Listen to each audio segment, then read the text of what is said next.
Please আপনি আমার কাছে আসবেন না। আমি আপনাকে স্বামী হিসেবে মানি না। তুমি স্বামী না মানলেও চলবে, তোমার আপাতত দেহটা পেলেই চলবে। কথাগুলো ধারালো কাঁচের মতো স্নেহার বুকে এসে বিঁধল। সে যা আশঙ্কা করেছিল লোকটা তার চেয়েও অনেক বেশি ভয়ঙ্কর, অনেক বেশি নির্মম। আরিয়ান চৌধুরীর সুন্দর চেহারার আড়ালে যে এমন এক কুৎসিত বর্বর সত্তা লুকিয়ে আছে, এটা সে দুঃস্বপ্নেও কল্পনা করতে পারেনি। ঘৃণায়, আতঙ্কে আর অপমানে তার শরীর রি রি করে উঠল। সে চৌধুরী মেনশনের সুবিশাল বিলাসবহুল শোবার ঘরের এক কোণে দেয়ালের সাথে মিশে দাঁড়িয়েছিল। পরনে কয়েক লক্ষ টাকার বিয়ের লেহেঙ্গা, সর্বাঙ্গে হীরা মুক্তার গয়না, কিন্তু তার মুখটা ছিল ভয়ে ফ্যাকাশে, কাগজের মতো সাদা। আর তার সামনে মাত্র কয়েক হাত দূরে দাঁড়িয়ে থাকা লোকটা ছিল তার আজকের রাতের নিয়তি। আপনি একটা জানোয়ার, একটা অসভ্য বর্বর পুরুষ। হতে পারে, কিন্তু আজ রাত থেকে এই জানোয়ারটাই তোমার ভাগ্য। এই পশুটার সাথেই তোমাকে প্রতিটা রাত কাটাতে হবে। মিসেস স্নেহা আরিয়ান চৌধুরী।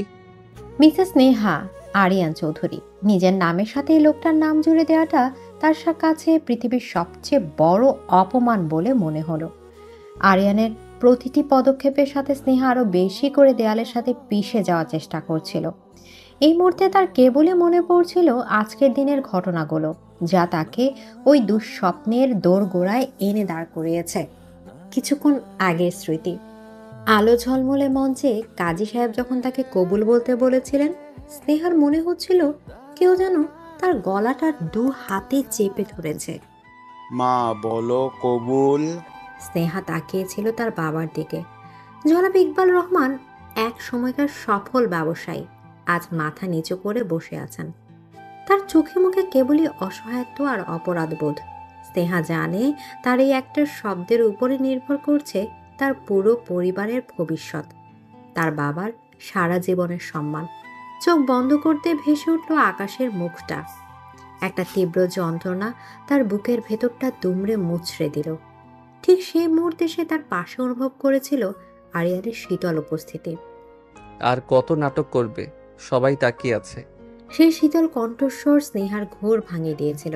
সে কাঁপা কাঁপা হাতে সই করেছিল নিকাহ নামায়।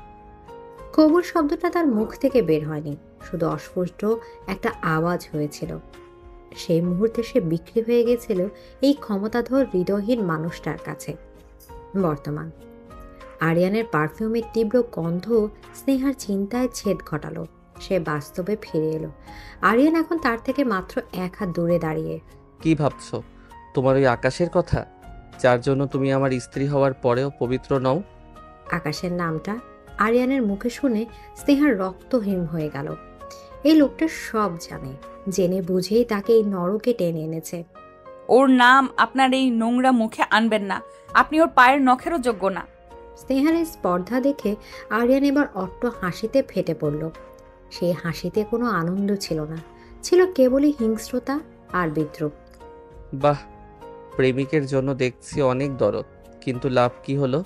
সে তো তোমাকে বাঁচাতে পারলো না আমার সামনে থেকে তোমাকে নিয়ে যেতে। যে পুরুষ নিজের ভালোবাসাকে রক্ষা করতে পারে না, সে আবার পুরুষ নাকি? কথাগুলো স্নেহার আত্মসম্মানে গিয়ে লাগলো। এটা সত্যি, আকাশ তাকে বাঁচাতে পারেনি, কিন্তু তার জন্য তো আকাশ দায়ী নয়। দায়ী এই শয়তানটা, যে টাকার গরমে পৃথিবীকে নিজের পায়ের নিচে রাখতে চায়। আপনি টাকার জোরে সবকিছু কিনতে পারেন, কিন্তু সম্মান আর ভালোবাসা নয়। ওটা পাওয়ার যোগ্যতা আপনার কোনোদিনও হবে না। আমি আপনাকে শুধু ঘৃণা করি, প্রচন্ড ঘৃণা করি। ঘৃণা? চমৎকার। ভালোবাসার চেয়ে ঘৃণা অনেক বেশি তীব্র, অনেক বেশি খাঁটি হয়। তোমার এই তীব্রতা আমার খুব পছন্দ, স্নেহা। আরিয়ানের স্পর্শে স্নেহার সর্বাঙ্গ ঘৃণায় কুঁকড়ে গেল। তার মনে হলো যেন হাজারটা কাকড়া বিছে একসাথে তার ত্বকে ফুল ফুটিয়েছে। সে নিজেকে ছাড়িয়ে নেওয়ার জন্য ছটফট করতে লাগলো, কিন্তু আরিয়ানের শক্তি ছিল অনেক বেশি। সে এক ঝটকায় স্নেহাকে নিজের বুকের কাছে টেনে আনলো। স্নেহার মাথাটা তার পাথরের মতো শক্ত বুকে আছড়ে পড়ল। আজ তোমাকে একটা শিক্ষা দেব। আমার জিনিস কিভাবে নিজের করে রাখতে হয় সেটা আমি খুব ভালো করে জানি। আর তুমি আমার সবচেয়ে দামি সম্পত্তি। আমি আপনার সম্পত্তি নই, আমি একজন মানুষ। ভুল। আজ থেকে তুমি শুধুই আমার। তোমার শরীর, তোমার মন, তোমার নিঃশ্বাস সব কিছুর উপর শুধু আমার অধিকার। আর কেউ যদি এই অধিকারে ভাগ বসানোর চেষ্টা করে তাহলে তার পরিণতি খুব ভয়ঙ্কর হবে। এই বলে আরিয়ান তার মুখটা স্নেহার ঘাড়ে ডুবিয়ে দিল। স্নেহার মনে হলো কোনো বিষাক্ত সাপ যেন তাকে দংশন করেছে। তার সমস্ত শরীর অবশ হয়ে আসছিল। সে তার শেষ শক্তিটুকু দিয়ে নিজেকে ছাড়ানোর চেষ্টা করলো, কিন্তু পারল না। আরিয়ান তার দুহাত পেছন দিকে নিয়ে এক হাতেই শক্ত করে চেপে ধরল। ছেড়ে দিন আমাকে, আল্লাহর দোহাই লাগে, আমার জীবনটা নষ্ট করবেন না। তোমার জীবন তো নষ্ট হওয়ার জন্যই আমার জীবনে এসেছে। আমি তোমাকে ভালোবাসায় জড়াবো না স্নেহা। আমি তোমাকে আমার ক্ষমতার আগুনে পোড়াবো, এমনভাবে পোড়াবো যাতে তোমার অতীতের সব স্মৃতি ছাই হয়ে যায়, যাতে তুমি ভুলে যাও আকাশ নামের কাউকে তুমি কোনোদিন চিনতে। আরিয়ানের প্রতিটা কথা ছিল অ্যাসিডের মতো, যা স্নেহার আত্মাকে পুড়িয়ে দিচ্ছিল। সে বুঝতে পারছিল এই লোকটার কাছে অনুনয় বিনয় করে কোনো লাভ নেই। এই লোকটা ভালোবাসার ভাষা বোঝে না, সে বুঝে শুধু ক্ষমতার ভাষা। তার চোখের সামনে তার সাজানো স্বপ্নের পৃথিবীটা দাউ দাউ করে জ্বলতে শুরু করলো। আর সেই আগুনের লেলিহান শিখায় সে দেখতে পেল এক পিশাচের উল্লাস, যার নাম আরিয়ান চৌধুরী। সে চোখ বন্ধ করে নিল, কারণ এরপর যা হতে চলেছে তা দেখার বা সহ্য করার মতো শক্তি তার আর অবশিষ্ট ছিল না। এই রাতটা ছিল তার জীবনের দীর্ঘতম এবং অন্ধকারতম রাত। দহনের শুরুটা হয়ে গেল। ভোরের আলো যখন বিশাল কাচের জানালা ভেদ করে ঘরে প্রবেশ করলো, তখন স্নেহার ঘুম ভেঙে গেল। কয়েক মুহূর্তের জন্য সে বুঝতে পারল না সে কোথায় আছে। অচেনা ছাদ, অচেনা পরিবেশ, কিন্তু পরক্ষণেই গত রাতে দুঃস্বপ্নের মতো ঘটনাগুলো তার মাথায় আছড়ে পড়ল। আরিয়ানের এই হিংস্র স্পর্শ, অপমানজনক কথাগুলো মনে পড়তেই তার শরীর ঘৃণায় শিউরে উঠল। সে দেখল বিছানার অন্য পাশটা খালি, আরিয়ান ঘরে নেই। এই ভেবে একটা অজানা স্বস্তি তার বুকের ভেতর থেকে একটা দীর্ঘশ্বাস হয়ে বেরিয়ে এলো। এই প্রাসাদের প্রতিটা কোণায় এই লোকটার অস্তিত্ব মিশে আছে। কিছুক্ষণ পর দরজা হালকা টোকা পড়ল। স্নেহা কোনো উত্তর দেওয়ার আগেই দুজন পরিচারিকা চারিকা ট্রেতে করে সকালের নাস্তা আর তার জন্য পোশাক নিয়ে ঘরে প্রবেশ করলো। তাদের চোখে মুখে ছিল ভয় আর সমীহ। ম্যাডাম, স্যার আপনার জন্য নাস্তা পাঠিয়েছেন আর তৈরি হওয়ার জন্য এই পোশাকটাও দিয়েছেন। স্নেহা তাকালো পোশাকটির দিকে।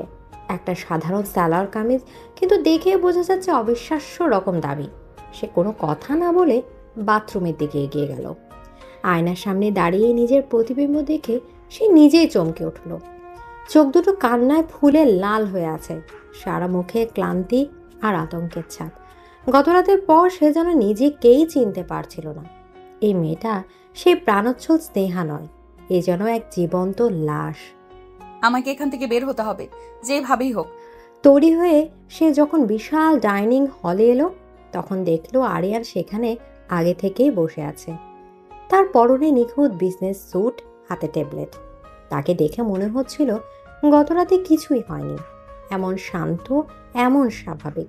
স্নেহা চুপচাপ একটা চেয়ারে বসতে আরিয়ান তার দিকে না তাকিয়ে কথা বলে উঠল। তোমার জন্য নতুন ফোন। সে স্নেহার দিকে একটা মডেলের আইফোন এগিয়ে দিল।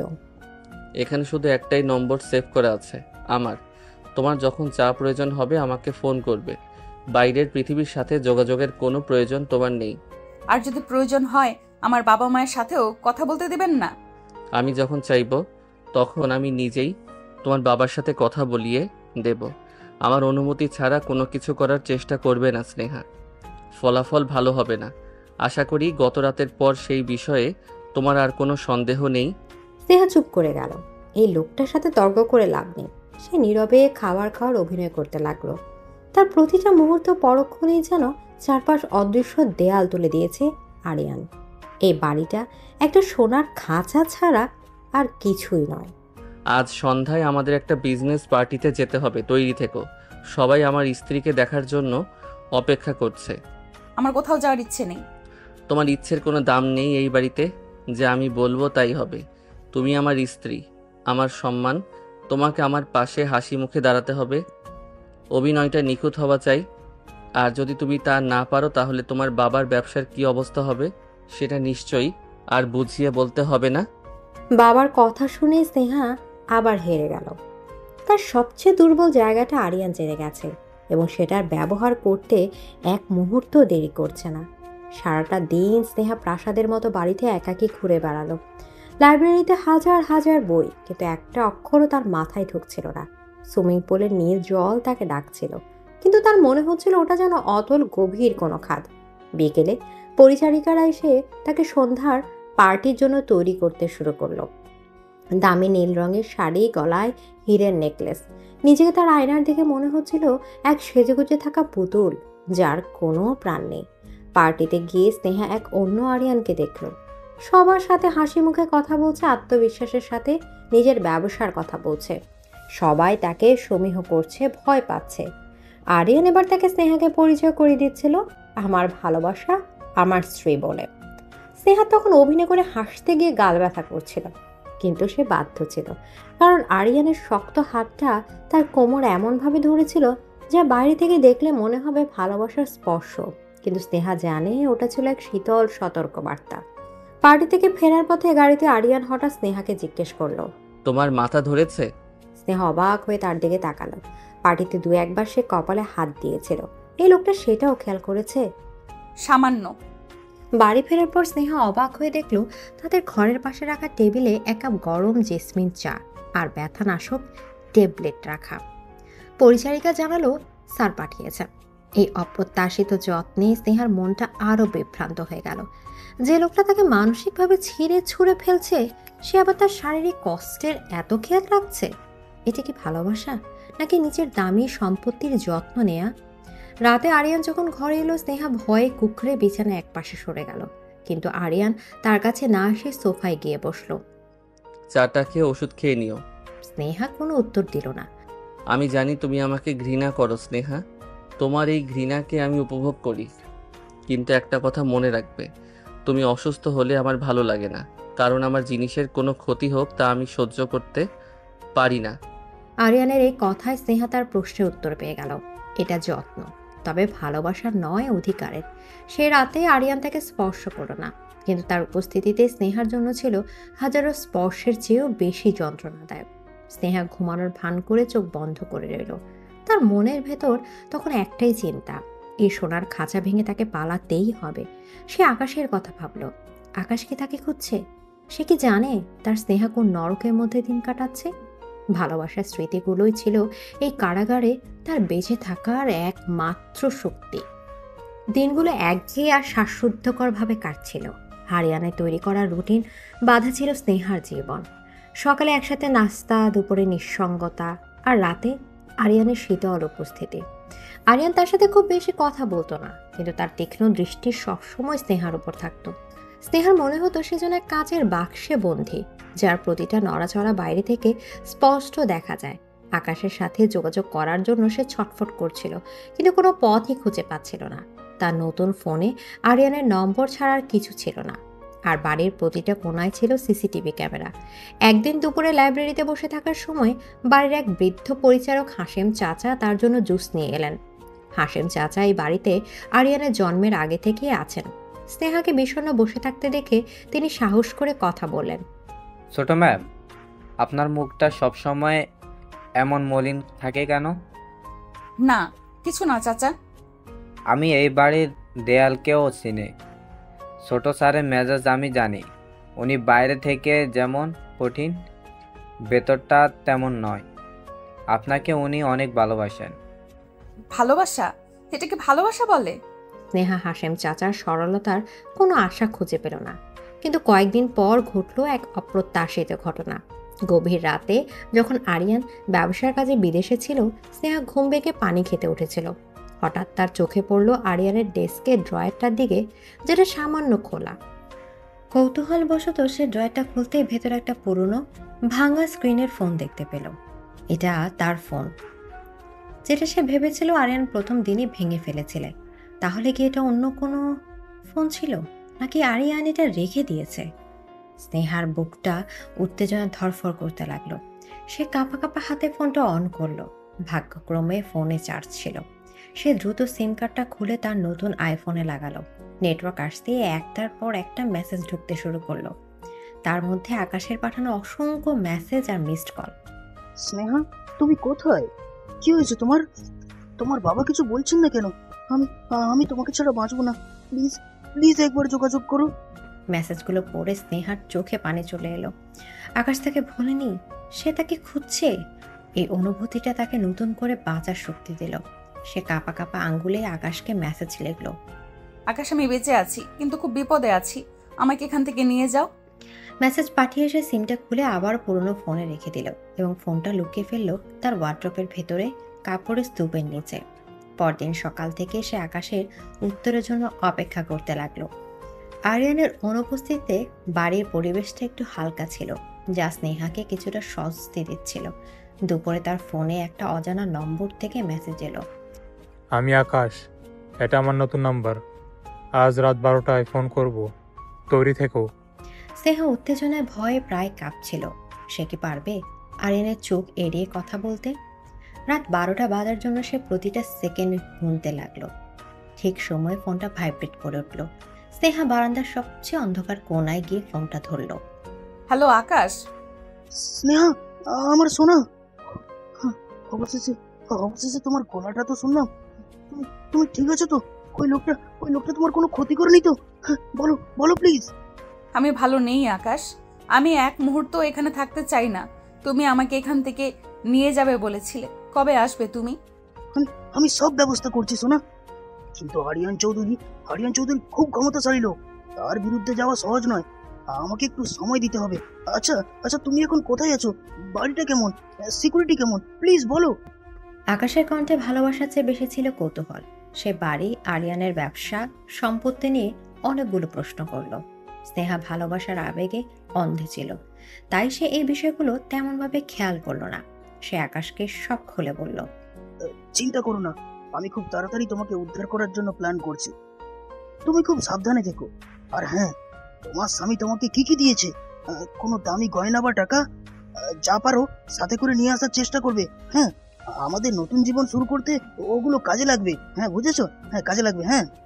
এই কথাটা স্নেহার কানে একটু খট করে লাগলো, কিন্তু সে ভাবলো হয়তো আকাশ তাদের ভবিষ্যতের কথা ভেবেই বলছে।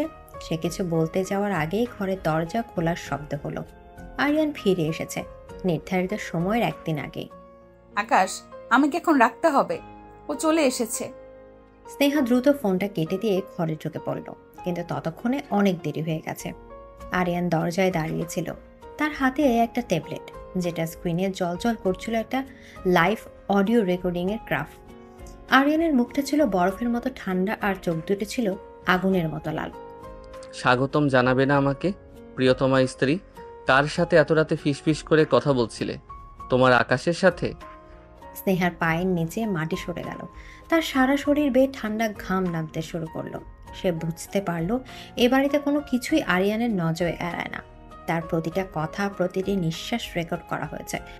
আমি তোমাকে সুযোগ দিয়েছিলাম স্নেহা, অতীত ভুলে আমার স্ত্রী হয়ে থাকার একটা সুযোগ, কিন্তু তুমি আমাকে ধোঁকা দিলে। আমার বাড়িতে আমারই বিছানায় শুয়ে তুমি অন্য পুরুষের সঙ্গে কথা বলো। আরিয়ান ফোনটা হাতে নিয়ে এমনভাবে চাপ দিল যে ওটা মট করে ভেঙে তার হাতে গুঁড়া হয়ে গেল। তারপর সে ভাঙা অংশগুলো মেঝেতে ছুঁড়ে ফেলল। এই ধোঁকার শাস্তি কি হতে পারে, তোমার কোনো ধারণা আছে? স্নেহা ভয়ে যন্ত্রণায় চোখ বন্ধ করে ফেলল। সে জানতো এবার আরিয়ানের যে রূপ সে দেখতে চলেছে, তার কাছে প্রথম রাতের যন্ত্রণা কিছুই নয়। অতীতের ছায়া আজ তার বর্তমানকে এক ভয়ানক ঝড়ের মুখে। আরিয়ানের সে শান্ত কিন্তু ভয়ঙ্কর কণ্ঠস্বর শোনার পর স্নেহার মনে হলো তার হৃৎপিণ্ডটা কয়েক মুহূর্তের জন্য থেমে গেছে। ঘরের শীতল তাপমাত্রা যেন আরো 10 ডিগ্রি নেমে গেল। আরিয়ানের চোখ দুটো জ্বলছিল, কিন্তু তার মুখ ছিল অভিব্যক্তিহীন, যা তাকে আরো বেশি ভয়ঙ্কর করে তুলেছিল। স্নেহার বাহুতে তার আঙুলগুলো লোহার মতো চেপে বসেছিল। আমার লাগছে, ছেড়ে দিন। লাগছে? লাগারই তো কথা। বিশ্বাসঘাতকতার যন্ত্রণা এর চেয়ে অনেক বেশি স্নেহা। তুমি আমাকে সেই যন্ত্রণাটা দিয়েছ। স্নেহা কোনো উত্তর দিতে পারল না, তার মস্তিষ্ক অসাড় হয়ে গিয়েছিল। সে শুধু ভাবছিল এরপর কি হতে চলেছে, আরিয়ান তাকে কি শাস্তি দেবে। আরিয়ানের পরবর্তী পদক্ষেপে স্নেহার সমস্ত শরীর ভয়ে হিম হয়ে গেল। সে স্নেহাকে প্রায় টেনে হিচড়ে ঘর থেকে বের করে নিয়ে চলল। এই বিশাল প্রাসাদের কোন দিকে তাকে নিয়ে যাওয়া হচ্ছে স্নেহা কিছুই বুঝতে পারছিল না। তার একটা লম্বা অন্ধকার করিডোর পেরিয়ে একটা ভারী কাঠের দরজার সামনে এসে থামল। আরিয়ান দরজাটা খুলতেই একটা স্বেচ্ছেতে ঠান্ডা বাতাস তাদের স্পর্শ করল। এটাই এখন থেকে তোমার ঘর? ঘরটা ছিল একদমই সাদামাটা। একটা ছোটখাটো একটা টেবিল আর একটা চেয়ার ছাড়া আর কিছুই নেই। কোনো জানালা নেই, কোনো আসবাবপত্র নেই, কোনো বিলাসিতা নেই। চৌধুরী মেনশনের অন্য ঘরগুলোর সাথে এর কোনো তুলনাই চলে না। এটা যেন প্রাসাদের ভেতরেই কোনো অন্ধকার জেলখানা। যতক্ষণ না পর্যন্ত তুমি বুঝতে পারছো যে তুমি কার, তোমার পরিচয় কি, ততক্ষণ তুমি এখানেই থাকবে। তোমার আকাশকে ফোন করার শখ আমি মিটিয়ে দিচ্ছি। আপনি এটা করতে পারেন না, আমাকে এখানে আটকে রাখবেন না। আমি সব পারি, আর তুমি খুব তাড়াতাড়ি সেটা বুঝতে পারবে। ভারী দরজাটা বন্ধ হয়ে যাওয়ার শব্দ হলো। বাইরে থেকে তালা লাগানোর আওয়াজ স্নেহার কানে বাজলো। সে দরজায় ধাক্কা দিতে লাগলো, চিৎকার করতে লাগলো, কিন্তু কোনো লাভ হলো না। ঘরটা ছিল সম্ভবত সাউন্ডপ্রুফ। তার চিৎকার সেই ঘরের দেয়াল ভেদ করে বাইরে যাওয়ার কোনো সম্ভাবনাই ছিল না। প্রথম দিনটা স্নেহা জেদের বশে কাটিয়ে দিল। পরিচারিকা যখন খাবার নিয়ে এলো, সে প্লেট ছুঁড়ে ফেলে দিল। সে ঠিক করলো এই লোকটার কোনো দয়া সে গ্রহণ করবে না। কিন্তু সময় যত গড়াতে লাগলো, একাকিত্ব আর ভয় তাকে গ্রাস করতে শুরু করলো। চারপাশের নিস্তব্ধতা যেন তাকে জীবন্ত কবর দেওয়ার মতো অনুভূতি দিচ্ছিল। দ্বিতীয় দিনে সে কিছুই খেল না। শরীর ধীরে ধীরে দুর্বল হয়ে পড়ছিল, মাথা ঘুরছিল, কিন্তু তার জেদ কমেনি। সে শুধু আকাশের কথা ভাবার চেষ্টা করছিল। আকাশ তাকে নিশ্চয়ই খুঁজবে, এই কারাগার থেকে তাকে উদ্ধার করবে। এই একটাই আশা তাকে আঁকড়ে ধরেছিল। তৃতীয় দিন সকালে স্নেহার ঘুম ভাঙল প্রচণ্ড জ্বর আর অসহ্য মাথা ব্যথা নিয়ে। তার সারা শরীর যেন আগুনে পুড়ে যাচ্ছিল। সে বিছানা থেকে নামার চেষ্টা করতেই মাথা ঘুরে মেঝেতে পড়ে গেল। তার ঠোঁট শুকিয়ে কাঠ, গলা দিয়ে কোনো আওয়াজ বের হচ্ছে না। দুপুরে যখন পরিচারিকা খাবার নিয়ে এলো, সে স্নেহাকে মেঝেতে অচেতন অবস্থায় পড়ে থাকতে দেখে ভয়ে চিৎকার করে উঠল। খবরটা আরিয়ানের কাছে পৌঁছাতে এক মুহূর্ত দেরি হলো না। সে তখন তার অফিসের জরুরি মিটিংয়ে ছিল। ম্যাডাম অজ্ঞান হয়ে গেছেন। এই একটা বাক্য শোনা মাত্রই আরিয়ানের পৃথিবী দুলে উঠল। তার সে শীতল হিসাবে ব্যবসায়ের মুখোশটা এক মুহূর্তে খসে পড়ল। সে মিটিংয়ের মাঝখানে ফাইলপত্র ছুঁড়ে ফেলে দৌড়ে বেরিয়ে গেল। গাড়ি চালাতে চালাতে তার হাত কাঁপছিল। তার মাথায় তখন একটাই চিন্তা করছিল, স্নেহার যদি কিছু হয়ে যায়। সে স্নেহাকে শাস্তি দিতে চেয়েছিল, তাকে নিজের বশে আনতে চেয়েছিল, কিন্তু তাকে শেষ করে দিতে চায়নি। বাড়িতে পৌঁছে আরিয়ান প্রায় ঝড়ের বেগে সে ঘরটার দিকে ছুটে গেল। স্নেহাকে বরফ শীতল মেঝেতে নিস্তেজভাবে পড়ে থাকতে দেখে তার বুকের ভেতরটা ধক করে উঠল। এক অজানা আতঙ্ক তাকে গ্রাস করলো। তার মনে হলো সে তার সবচেয়ে মূল্যবান কিছু একটা হারাতে বসেছে। ডাক্তারকে ফোন করেছিস? সে এক ঝটকায় স্নেহাকে কোলে তুলে নিল। ফুলের মতো হালকা শরীরটা আগুনের মতো গরম। আরিয়ান তাকে নিয়ে দ্রুত তাদের শোবার ঘরের দিকে এগিয়ে গেল। স্নেহাকে নরম বিছানায় শুয়ে দিয়ে সে প্রায় পাগলের মতো আচরণ করতে শুরু করলো।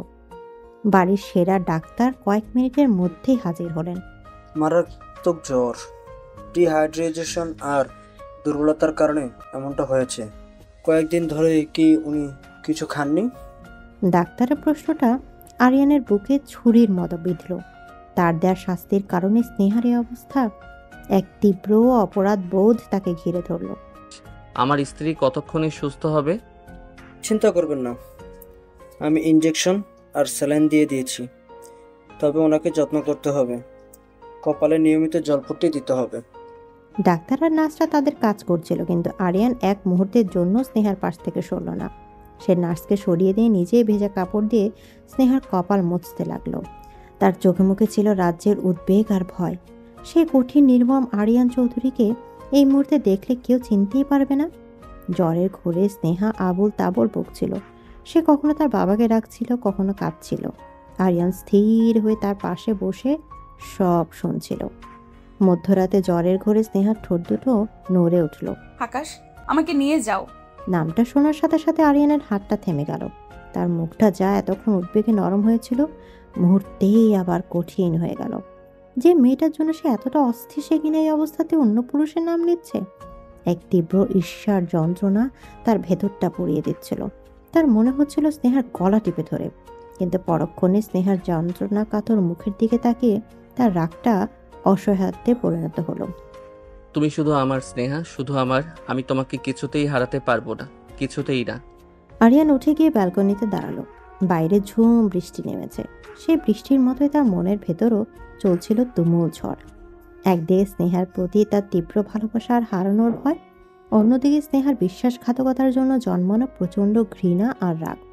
পজিটিভনেস আর ভালোবাসায় এই দ্বন্দ্বে সে ক্ষত বিক্ষত হচ্ছিল। এই প্রথম আরিয়ান চৌধুরী নিজের আবেগের কাছে নিজেকে এতটা অসহায় অনুভব করল। সে বুঝতে পারল স্নেহা নামক এই মেয়েটা শুধু তার সম্পত্তি নয়, তার দুর্বলতাও বটে। আর এই দুর্বলতাই হয়তো একদিন তাকে ধ্বংস করে দিবে। 2 দিন পর স্নেহার জ্বর ছাড়ল। চোখ খুলে সে নিজেকে তাদের সে বিলাসবহুল ঘরে আবিষ্কার করে অবাক হলো। তার মনে ছিল শুধু সেই অন্ধকার স্বেচ্ছেতে ঘরটার স্মৃতি। সে দুর্বল শরীরে উঠে বসার চেষ্টা করতে আরিয়ান ঘরে প্রবেশ করলো। তার হাতে ছিল স্যুপের বাটি। চুপচাপ শুয়ে থাকো। স্নেহা কিছু না বলে আবার শুয়ে পড়ল। তার মনের ভেতরটা ছিল বিভ্রান্ত। যে লোকটা তাকে জেলখানায় বন্দি করেছিল, সেই আবার তার এতটা সেবা করলো কেন? সে কি কিছুই বুঝতে পারছে না? আরিয়ান তার পাশে বসে নিজের হাতে তাকে স্যুপ খাওয়ানোর চেষ্টা করলো। আমার খিদে নেই। জেদ করো না স্নেহা, তোমার শরীরে শক্তির প্রয়োজন। চুপচাপ খেয়ে নাও। আরিয়ানের কণ্ঠে আদেশের সুর থাকলেও তাতে কোনো কাঠিন্য ছিল না, বরং এক ধরনের অধিকার মেশানো আরতি ছিল। স্নেহা আর না করতে পারল না, নীরবে স্যুপটা খেয়ে নিল। এরপর কয়েকটা দিন আরিয়ান তার ছায়ার সঙ্গী হয়ে রইল। তার খাওয়া, ঘুম, ওষুধ সবকিছু নিজের হাতে দেখভাল করতে লাগলো। সে স্নেহার সাথে তার আগে দুর্ব্যবহার বা আকাশের ফোন কল নিয়ে একটা কথাও বলল না। আরিয়ানের এই নীরবতা আর অপ্রত্যাশিত যত্ন স্নেহার কাছে আরো বেশি রহস্যময় আর অস্বস্তিকর মনে হচ্ছিল। স্নেহা পুরোপুরি সুস্থ হয়ে ওঠার 1 সপ্তাহ পর এক সকালে আরিয়ান তার ঘরে এলো। তার চোখে মুখে ছিল এক অদ্ভুত স্থিরতা। আমি ভেবে দেখেছি, এভাবে জোর করে তোমাকে আটকে রেখে কোনো লাভ নেই। তোমার মনটা তো সেই আকাশের কাছেই পড়ে আছে। স্নেহা চমকে আরিয়ানের দিকে তাকালো। সে বুঝতে পারছিল না আরিয়ান কি বলতে চাইছে। আমি এই প্রতিদিনের যুদ্ধ করতে করতে ক্লান্ত স্নেহা। তুমি যদি ওর সাথে দেখা করে শান্তি পাও তবে তাই হোক, আমি তোমাদের দেখা করার ব্যবস্থা করব। কি বলছেন আপনি? আমি আপনার কথা বিশ্বাস করতে পারছি না। এটা নিশ্চয়ই আপনার নতুন কোনো চাল। কোনো চাল নয়, এই ক্যাফের ঠিকানা। আগামীকাল বিকেল 4টায় আকাশ ওখানে তোমার জন্য অপেক্ষা করবে। তুমি গিয়ে ওর সাথে দেখা করতে পারো। আমার ড্রাইভার তোমাকে নিয়ে যাবে আর বাইরে অপেক্ষা করবে। তোমার কাছে 1 ঘন্টা সময় থাকবে। স্নেহার মাথা কাজ করছিল না। যে মানুষটা আকাশের নাম পর্যন্ত সহ্য করতে পারতো না, সে নিজেই তাদের দেখা করার ব্যবস্থা করছে। এটা অসম্ভব। কিন্তু তার মনে এক চিলতে আশার আলো উকি দিল। যদি এটা সত্যি হয়, যদি সে আকাশকে সব খুলে বলার সুযোগ পায়, পালানোর একটা পথ যদি বেরিয়ে আসে। আপনি আমার উপর নজর রাখার জন্য লোক রাখবেন না তো? আমার কথার উপর বিশ্বাস রাখা বা না রাখা তোমার ব্যাপার। আমি শুধু দেখতে চাই যাকে তুমি এত ভালোবাসো সে তোমার জন্য কতটা উপযুক্ত। পরদিন স্নেহার মনে উত্তেজনার ঝড় বইছিল। সে আরিয়ানের দেয়া একটা সাধারণ সেলোয়ার কামিজ পরে তৈরি হলো। তার মন বলছিল এটা একটা ফাঁদ। আবার অন্যদিকে আকাশের সাথে দেখা করার তীব্র আকাঙ্ক্ষা তাকে অস্থির করে তুলেছিল। ঠিক সময় ড্রাইভার তাকে নিয়ে গেল নির্দিষ্ট ক্যাফেটার দিকে। এটা শহরের এক অভিজাত এলাকার সুন্দর ছিমছাম একটা ক্যাফে। ড্রাইভার তাকে নামিয়ে দিয়ে বলল, ম্যাডাম, আমি বাইরেই আছি, 1 ঘন্টা পর আপনাকে এখান থেকে নিয়ে যাব। স্নেহা কাপা পায়ে ক্যাফের ভেতরে প্রবেশ করল। একটা প্রাইভেট কেবিনের দিকে ইশারা করে ওয়েটার তাকে পথ দেখিয়ে দিল। পর্দার ওপাশে বসেছিল আকাশ। তাকে দেখার সাথে সাথেই স্নেহার চোখ দুটো জলে ভরে গেল। সে ছুটে গিয়ে আকাশকে জড়িয়ে ধরতে চাইল, কিন্তু আকাশ তাকে আলতো করে ছাড়ি দিয়ে চেয়ারে বসলো। আকাশ, আমি বিশ্বাস করতে পারছি না যে আমি তোমাকে দেখতে পাচ্ছি। আমিও স্নেহা, আমি তোমার জন্য খুব চিন্তায় ছিলাম। ওই লোকটা তোমাকে খুব কষ্ট দিচ্ছে, তাই না? সে কথা আর বলো না। আমি একটা নরকের মধ্যে আছি। তোমাকে সব বলতে হবে। আমাদের এখান থেকে পালাতে হবে আকাশ। হ্যাঁ হ্যাঁ, আরে আমরা পালাবো, কিন্তু তার আগে সব পরিকল্পনা করতে হবে। আরিয়ান চৌধুরীর থেকে পালানো সহজ কাজ নয়। আচ্ছা, সে নিজে তোমাকে আমার সাথে দেখা করতে পাঠালো, বিষয়টা অদ্ভুত লাগছে না? স্নেহা তাকে সব খুলে বলল, কিন্তু স্নেহা অবাক হয়ে লক্ষ্য করলো আকাশ তার কষ্টের কথা শোনার চেয়ে চৌধুরী মেনশনের ঐশ্বর্য, আরিয়ানের ব্যবসা আর তার জীবনযাত্রা সম্পর্কে জানতে বেশি আগ্রহী। আরে লোকটার তো টাকার অভাব নেই, তোমাকে নিশ্চয়ই অনেক দামি গহনা দিয়েছে। হ্যাঁ দিয়েছি, কিন্তু ওসব দিয়ে কি হবে? আমার মুক্তি দরকার। আরে ওইগুলোই তো আমাদের কাজে লাগবে। নতুন জীবন শুরু করতে অনেক টাকার দরকার। তুমি যখন পালাবে যা পারো সাথে করে নিয়ে আসবে। হ্যাঁ, আরিয়ানের কোনো ক্রেডিট কার্ড বা চেকবুক আনতে পারবে? প্লিজ প্লিজ আনতে পারবে? আকাশের কথায় স্নেহার বুকের ভেতরটা কেমন যেন করে উঠল। তার ভালোবাসার মানুষটার মুখে এসব কথা বড্ড বেমানান লাগছিল। তার কি স্নেহার চেয়ে টাকার চিন্তা বেশি?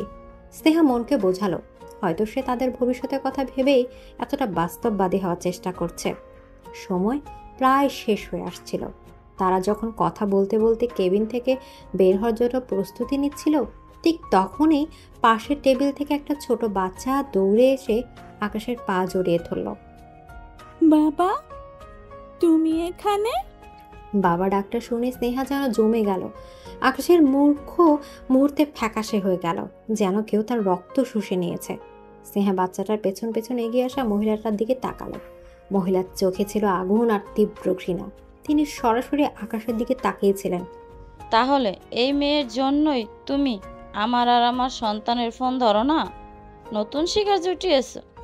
স্নেহা হতভম্ব হয়ে একবার সেই মহিলা, একবার বাচ্চাটা আর একবার আকাশের ফ্যাকাশে মুখের দিকে তাকাতে লাগলো। তার পৃথিবীটা যেন পায়ের তলায় ঘুরতে শুরু করেছে।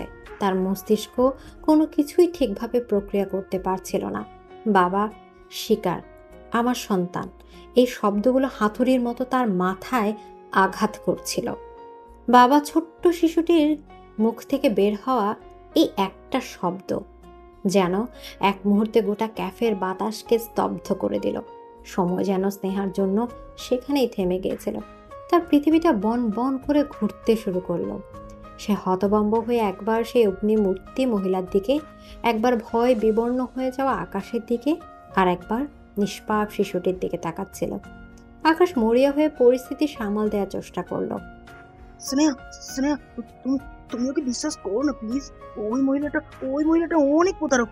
আমাকে ব্ল্যাকমেল করার চেষ্টা করছে। হ্যাঁ, আমি ওকে চিনি না। কি? তুমি আমাকে চেনো না আর তোমার সন্তানকে তুমি চেনো না? এই মেয়ের টাকায় চোখ পড়েছে বলে নিজের অতীত অস্বীকার করছো, বেঈমান! মহিলাটি চিৎকার করে কথাগুলো বলছিল। ক্যাফের অন্য সব মানুষ তাদের দিকে তাকিয়েছিল। স্নেহার মনে হচ্ছিল লজ্জায় অপমানে সে মাটির সাথে মিশে যায়। আকাশের মুখের প্রতিটা শব্দ তার কাছে মিথ্যে মনে হচ্ছিল।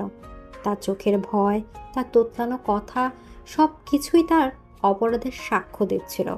স্নেহার এতদিনের বিশ্বাস, তার ভালোবাসা, তার স্বপ্ন, সব কিছু এই একটা মুহূর্তে কাঁচের মতো ঝনঝন করে ভেঙে পড়ছিল। তার কানে আর কোনো শব্দ ঢুকছিল না। ঠিক সেই মুহূর্তে যখন পরিস্থিতি পুরোপুরি নিয়ন্ত্রণের বাইরে চলে যাচ্ছিল, দুজন দীর্ঘদেহী স্যুট পরা লোক যেন মাটি ফুঁড়ে উদয় হলো। তাদের একজন শান্তভাবে সেই মহিলাকে বলল, ম্যাডাম, আপনার সাথে আমাদের স্যারের কিছু কথা আছে, দয়া করে বাইরে আসুন। অন্যজন স্নেহার পাশে বসে অত্যন্ত বিনীতভাবে বলল, ম্যাম, স্যার গাড়িতে আপনার জন্য অপেক্ষা করছে, চলুন। স্নেহা কোনো যন্ত্রের মতো লোকটিকে অনুসরণ করলো। তার নিজের হাঁটার বা চিন্তা করার মতো কোনো শক্তি অবশিষ্ট ছিল না। সে একবারও পেছন ফিরে আকাশের দিকে তাকালো না। তার মনে হচ্ছিল সে একটা দুঃস্বপ্নের জগৎ থেকে বেরিয়ে আসছে, যে এতদিন তার কাছে বাস্তব ছিল। গাড়ির দরজা খুলতে সে দেখলো আরিয়ান জানালার বাইরে তাকিয়ে বসে আছে। তার মুখে কোনো ভাবান্তর নেই, যেন সে সবকিছু আগে থেকেই জানতো। স্নেহা গাড়িতে ওঠার পর থেকে চৌধুরী মেনশন পৌঁছানো পর্যন্ত দীর্ঘ পথটুকু এক অসহনীয় দম বন্ধ করা নীরবতার মধ্যে কাটালো। আরিয়ান একটা কথা বলল না, একবারের জন্য স্নেহার দিকে তাকালো না। তার এই নীরবতা স্নেহার কাছে হাজারটা অপমানসূচক কথার চেয়েও বেশি যন্ত্রণাদায়ক মনে হচ্ছিল। এই নীরবতায় যেন চিৎকার করে বলছিল, আমি তোমাকে বলেছিলাম, আমি সঠিক ছিলাম। স্নেহার মনে হচ্ছিল তার ভেতরটা ফাঁকা হয়ে গেছে। কান্নার শক্তিটুকু সে হারিয়ে ফেলেছে। তার মাথায় শুধু ঘুরছিল আকাশ তাকে ঠকিয়েছে। তার ভালোবাসা, তার অপেক্ষা, তার আত্মত্যাগ সব কিছুই ছিল এক বিরাট প্রহসন। গাড়িটা মেনশনের সামনে এসে থামতেই স্নেহা দ্রুত নেমে নিজের ঘরের দিকে ছুটে গেল। দরজা বন্ধ করে সে পিঠ ঠেকিয়ে দাঁড়িয়ে পড়ল। আর ঠিক তখনই এতক্ষণ ধরে চেপে রাখা আবেগের বাঁধটা ভেঙে গেল। প্রথমে অস্ফুট গোঙানি, তারপর সেই গোঙানির রূপ নিল কান্নায়, আর কান্নাটা পরিণত হলো এক তীব্র চিৎকারে। সে চিৎকার করছিল তার নিজের বোকামির জন্য, তার অন্ধ বিশ্বাসের জন্য, তার ভেঙে যাওয়ার স্বপ্নের জন্য। তার ভালোবাসা তাকে প্রতারণা করেছে। এর চেয়ে বড় অপমান আর যন্ত্রণা আর কিছুই হতে পারে না। সে হাতের কাছে থাকা ফুলদানিটা তুলে নিয়ে দেয়ালে ছুঁড়ে মারল। কাঁচ ভাঙার ঝনঝন শব্দে তার ভেতরে যন্ত্রণাটা যেন আরো বেড়ে গেল। সে ঘরের জিনিসপত্র তছনছ করতে লাগলো। ড্রেসিং টেবিলের আয়নায় নিজের প্রতিবিম্ব দেখে তার নিজের উপরই ঘৃণা হলো। এই সেই মেয়ে যে এই প্রতারক লোকটার জন্য আরিয়ানের মতো একটা মানুষকে ঘৃণা করে এসেছে। ঘরের বাইরে দরজার ওপাশে আরিয়ান চুপচাপ দাঁড়িয়েছিল। ভেতরের প্রতিটা ভাঙচুরের শব্দ, স্নেহার কান্নার প্রতিটা আওয়াজ তার কানে আসছিল। তার বুকের ভেতরটাও মোচড় দিচ্ছিল। কিন্তু সে জানতো এই মুহূর্তে স্নেহার একা থাকাটা খুব দরকার। এই ঝড়টা স্নেহাকে একাই সামলাতে হবে। এই বিশ্বাসভঙ্গের যন্ত্রণাটা ভেতর থেকে বের করে না দিতে পারলে সে কোনো দিন স্বাভাবিক হতে পারবে না। অনেকক্ষণ পর যখন ভেতরের সব শব্দ থেমে গেল, শুধু চাপা কান্নার আওয়াজ শোনা যাচ্ছিল, তখন আরিয়ান নিঃশব্দে ঘরের দরজাটা খুলল। স্নেহা মেঝেতে বসেছিল, চারপাশ ভাঙা কাচের টুকরা। তার হাতটা সামান্য কেটে গিয়ে রক্ত পড়ছে। সেদিকে তার কোনো ভ্রুক্ষেপ নেই। সে শুধু শূন্য দৃষ্টিতে সামনে তাকিয়ে আছে। আরিয়ান কোনো কথা না বলে ঘরের ভেতরে থাকা মিনিবারের ভেতর থেকে একটা ফার্স্ট এড বক্স আর এক গ্লাস পানি নিয়ে এলো। সে ফার্স্ট এড বক্স আর পানির গ্লাসটা স্নেহার পাশে সামান্য নাগালের দূরত্বে রেখে দিল। স্নেহা তার উপস্থিতি টের পেয়েও মুখ তুলে তাকালো না। হাতটা পরিষ্কার করে ওষুধ লাগিয়ে নিও। স্নেহা কোনো জবাব দিল না। আরিয়ান আর দাঁড়ালো না। সে ঘুরে দরজার দিকে এগিয়ে গেল, কিন্তু দরজা থেকে বের হয়ে আগে সে একবার থামলো। তোমার পুরানো জীবনটা আজ শেষ হয়ে গেল স্নেহা। কান্নাকাটি যা করার আজ রাতেই করে শেষ করে ফেলো, কারণ আগামীকাল থেকে তোমার নতুন জীবন শুরু হবে। এই বলে আরিয়ান ঘর থেকে বেরিয়ে গেল। তার কথায় কোনো সহানুভূতি ছিল না, ছিল বাস্তবতার এক কঠিন চপেটাঘাত। কিন্তু স্ট্রেঞ্জলি এই কঠিন কথাগুলো যেন স্নেহার হুঁশ ফেরালো। সে ভাঙা আয়নার টুকরোতে নিজের রক্তাক্ত অশ্রুসিক্ত মুখের দিকে তাকালো। আরিয়ানের কথাই ঠিক, তার পুরোটা আমিটা আজ মরে গেছে। পরদিন সকালে স্নেহা যখন ঘুম থেকে উঠল, তার চোখ মুখ খোলা, কিন্তু ভেতরের ঝড়টা অনেকটাই শান্ত। সে তৈরি হয়ে ধীর পায়ে আরিয়ানের স্টাডি রুমের দিকে এগিয়ে গেল। আরিয়ান সেখানে বসে ল্যাপটপে কাজ করছিল। স্নেহার পায়ের শব্দে সে মুখ তুলে তাকালো। আপনি সব জানতেন, তাই না? আরিয়ান তার দিকে কিছুক্ষণ তাকিয়ে রইল। তারপর কোনো কথা না বলে তার ডেস্কের ড্রয়ার থেকে একটা মোটা ফাইল বের করে স্নেহার দিকে এগিয়ে গেল। আমি শুধু জানি না স্নেহা, আমি প্রমাণ ছাড়া কথা বলি না। ফাইলটার উপরে বড় করে লেখা ছিল আকাশ আহমেদ, একটি তদন্ত। স্নেহার হাত কাঁপছিল। সে জানে এই ফাইলের ভেতরে যা আছে তা তার শেষ অংশটুকু ধ্বংস করে দিবে, কিন্তু সত্যটা তার জানা দরকার। তার জানা দরকার সে কতটা অন্ধ ছিল। সে কাঁপা কাঁপা হাতে ফাইলটা স্পর্শ করলো। তার জীবনের সবচেয়ে কঠিন সত্যটা এখন তার সামনে উন্মোচিত হওয়ার অপেক্ষায়। আরিয়ানের বাড়িয়ে দেওয়া ফাইলটার দিকে তাকিয়ে স্নেহার মনে হচ্ছিল ওটা কোনো সাধারণ ফাইল নয়, যেন একটা বিষাক্ত সাপ। ওটাকে স্পর্শ করলেই ওর বিষাক্ত ছোবল স্নেহার এতদিনের বিশ্বাস আর ভালোবাসার মৃতদেহটাকে শেষবারের মতো নীল করে দেবে। তবু এক অদম্য জেদ তাকে পেয়ে বসল। সত্য যতই যন্ত্রণাদায়ক হোক, তাকে এর মুখোমুখি হতেই হবে। সে ফাইলটা টেনে নিয়ে আরিয়ানের সামনে সোফায় বসে প্রথম পাতাটা খুলল। প্রথম পাতাতেই ছিল আকাশ আর গতকাল ক্যাফেতে দেখা সেই মহিলাটির বিয়ের কাবিননামার একটা ফটোকপি। বিয়ের তারিখটা দেখে স্নেহার বুকের ভেতরটা হিম হয়ে গেল 3 বছর আগে। তার মানে আকাশের সাথে যখন স্নেহার ভালোবাসার সম্পর্ক শুরু হয়, তার অনেক আগে থেকেই আকাশ বিবাহিত ছিল। পরের পাতাগুলোতে ছিল তাদের দুজনের বিভিন্ন অনুষ্ঠানের ছবি, তাদের সন্তানের জন্ম সনদ। স্নেহা যত পাতা উল্টাচ্ছিল, ততই যেন একটা একটা করে চর তার গালে এসে পড়ছিল। ফাইলের পরবর্তী অংশে ছিল আকাশের আর্থিক লেনদেনের বিবরণী। বিভিন্ন মানুষের কাছ থেকে নেওয়া ধার, শোধ না করা লোন, এমনকি আরও কয়েকজন মেয়ের সাথে প্রতারণা করে টাকা হাতিয়ে নেওয়ার কিছু প্রমাণও ছিল। সব কিছুর শেষে ছিল একটি বিস্তারিত রিপোর্ট, যেখানে লেখা ছিল আকাশ কিভাবে পরিকল্পিতভাবে ধনী পরিবারের মেয়েদের টার্গেট করে, এবং স্নেহা ছিল তার সবচেয়ে বড় শিকার, কারণ স্নেহার মাধ্যমে সে আরিয়ান চৌধুরীর সম্পত্তির অংশীদার হওয়ার স্বপ্ন দেখছিল। প্রতিটা শব্দ, প্রতিটা প্রমাণ স্নেহার চোখ দিয়ে তার হৃদয়ে প্রবেশ করেছিল আর ভেতরটাকে ক্ষত বিক্ষত করে দিচ্ছিল। তার মনে হচ্ছিল তার নিঃশ্বাস বন্ধ হয়ে আসছে। ভালোবাসা নয়, সে এতদিন একটা নোংরা চক্রান্তের শিকার ছিল। যে মানুষটাকে সে তার জীবনের নায়ক ভেবেছিল, সে আসলে ছিল এক নিকৃষ্ট খলনায়ক। ফাইলটা পড়া শেষ করে স্নেহা যখন মুখ তুলল, তার চোখে আর এক ফোঁটাও জল ছিল না। কান্নারাও যেন এই নিদারুণ প্রতারণায় শুকিয়ে গিয়েছিল। তার দৃষ্টি ছিল শূন্য, আবেগহীন। কফি খাবে? আরিয়ানের এই শান্ত স্বাভাবিক প্রশ্নটা স্নেহার কাছে চরম অস্বাভাবিক মনে হলো। যেন কিছুই হয়নি, যেন স্নেহার পৃথিবীতে এইমাত্র ভেঙে চুরমার হয়ে যায়নি। আপনি আপনি এসব কিছু আগে থেকেই জানতেন? সেদিন আমাকে ওই ঘরে আটকে রেখেছিলেন তার আগেও? হ্যাঁ। তাহলে আমাকে বলেননি কেন?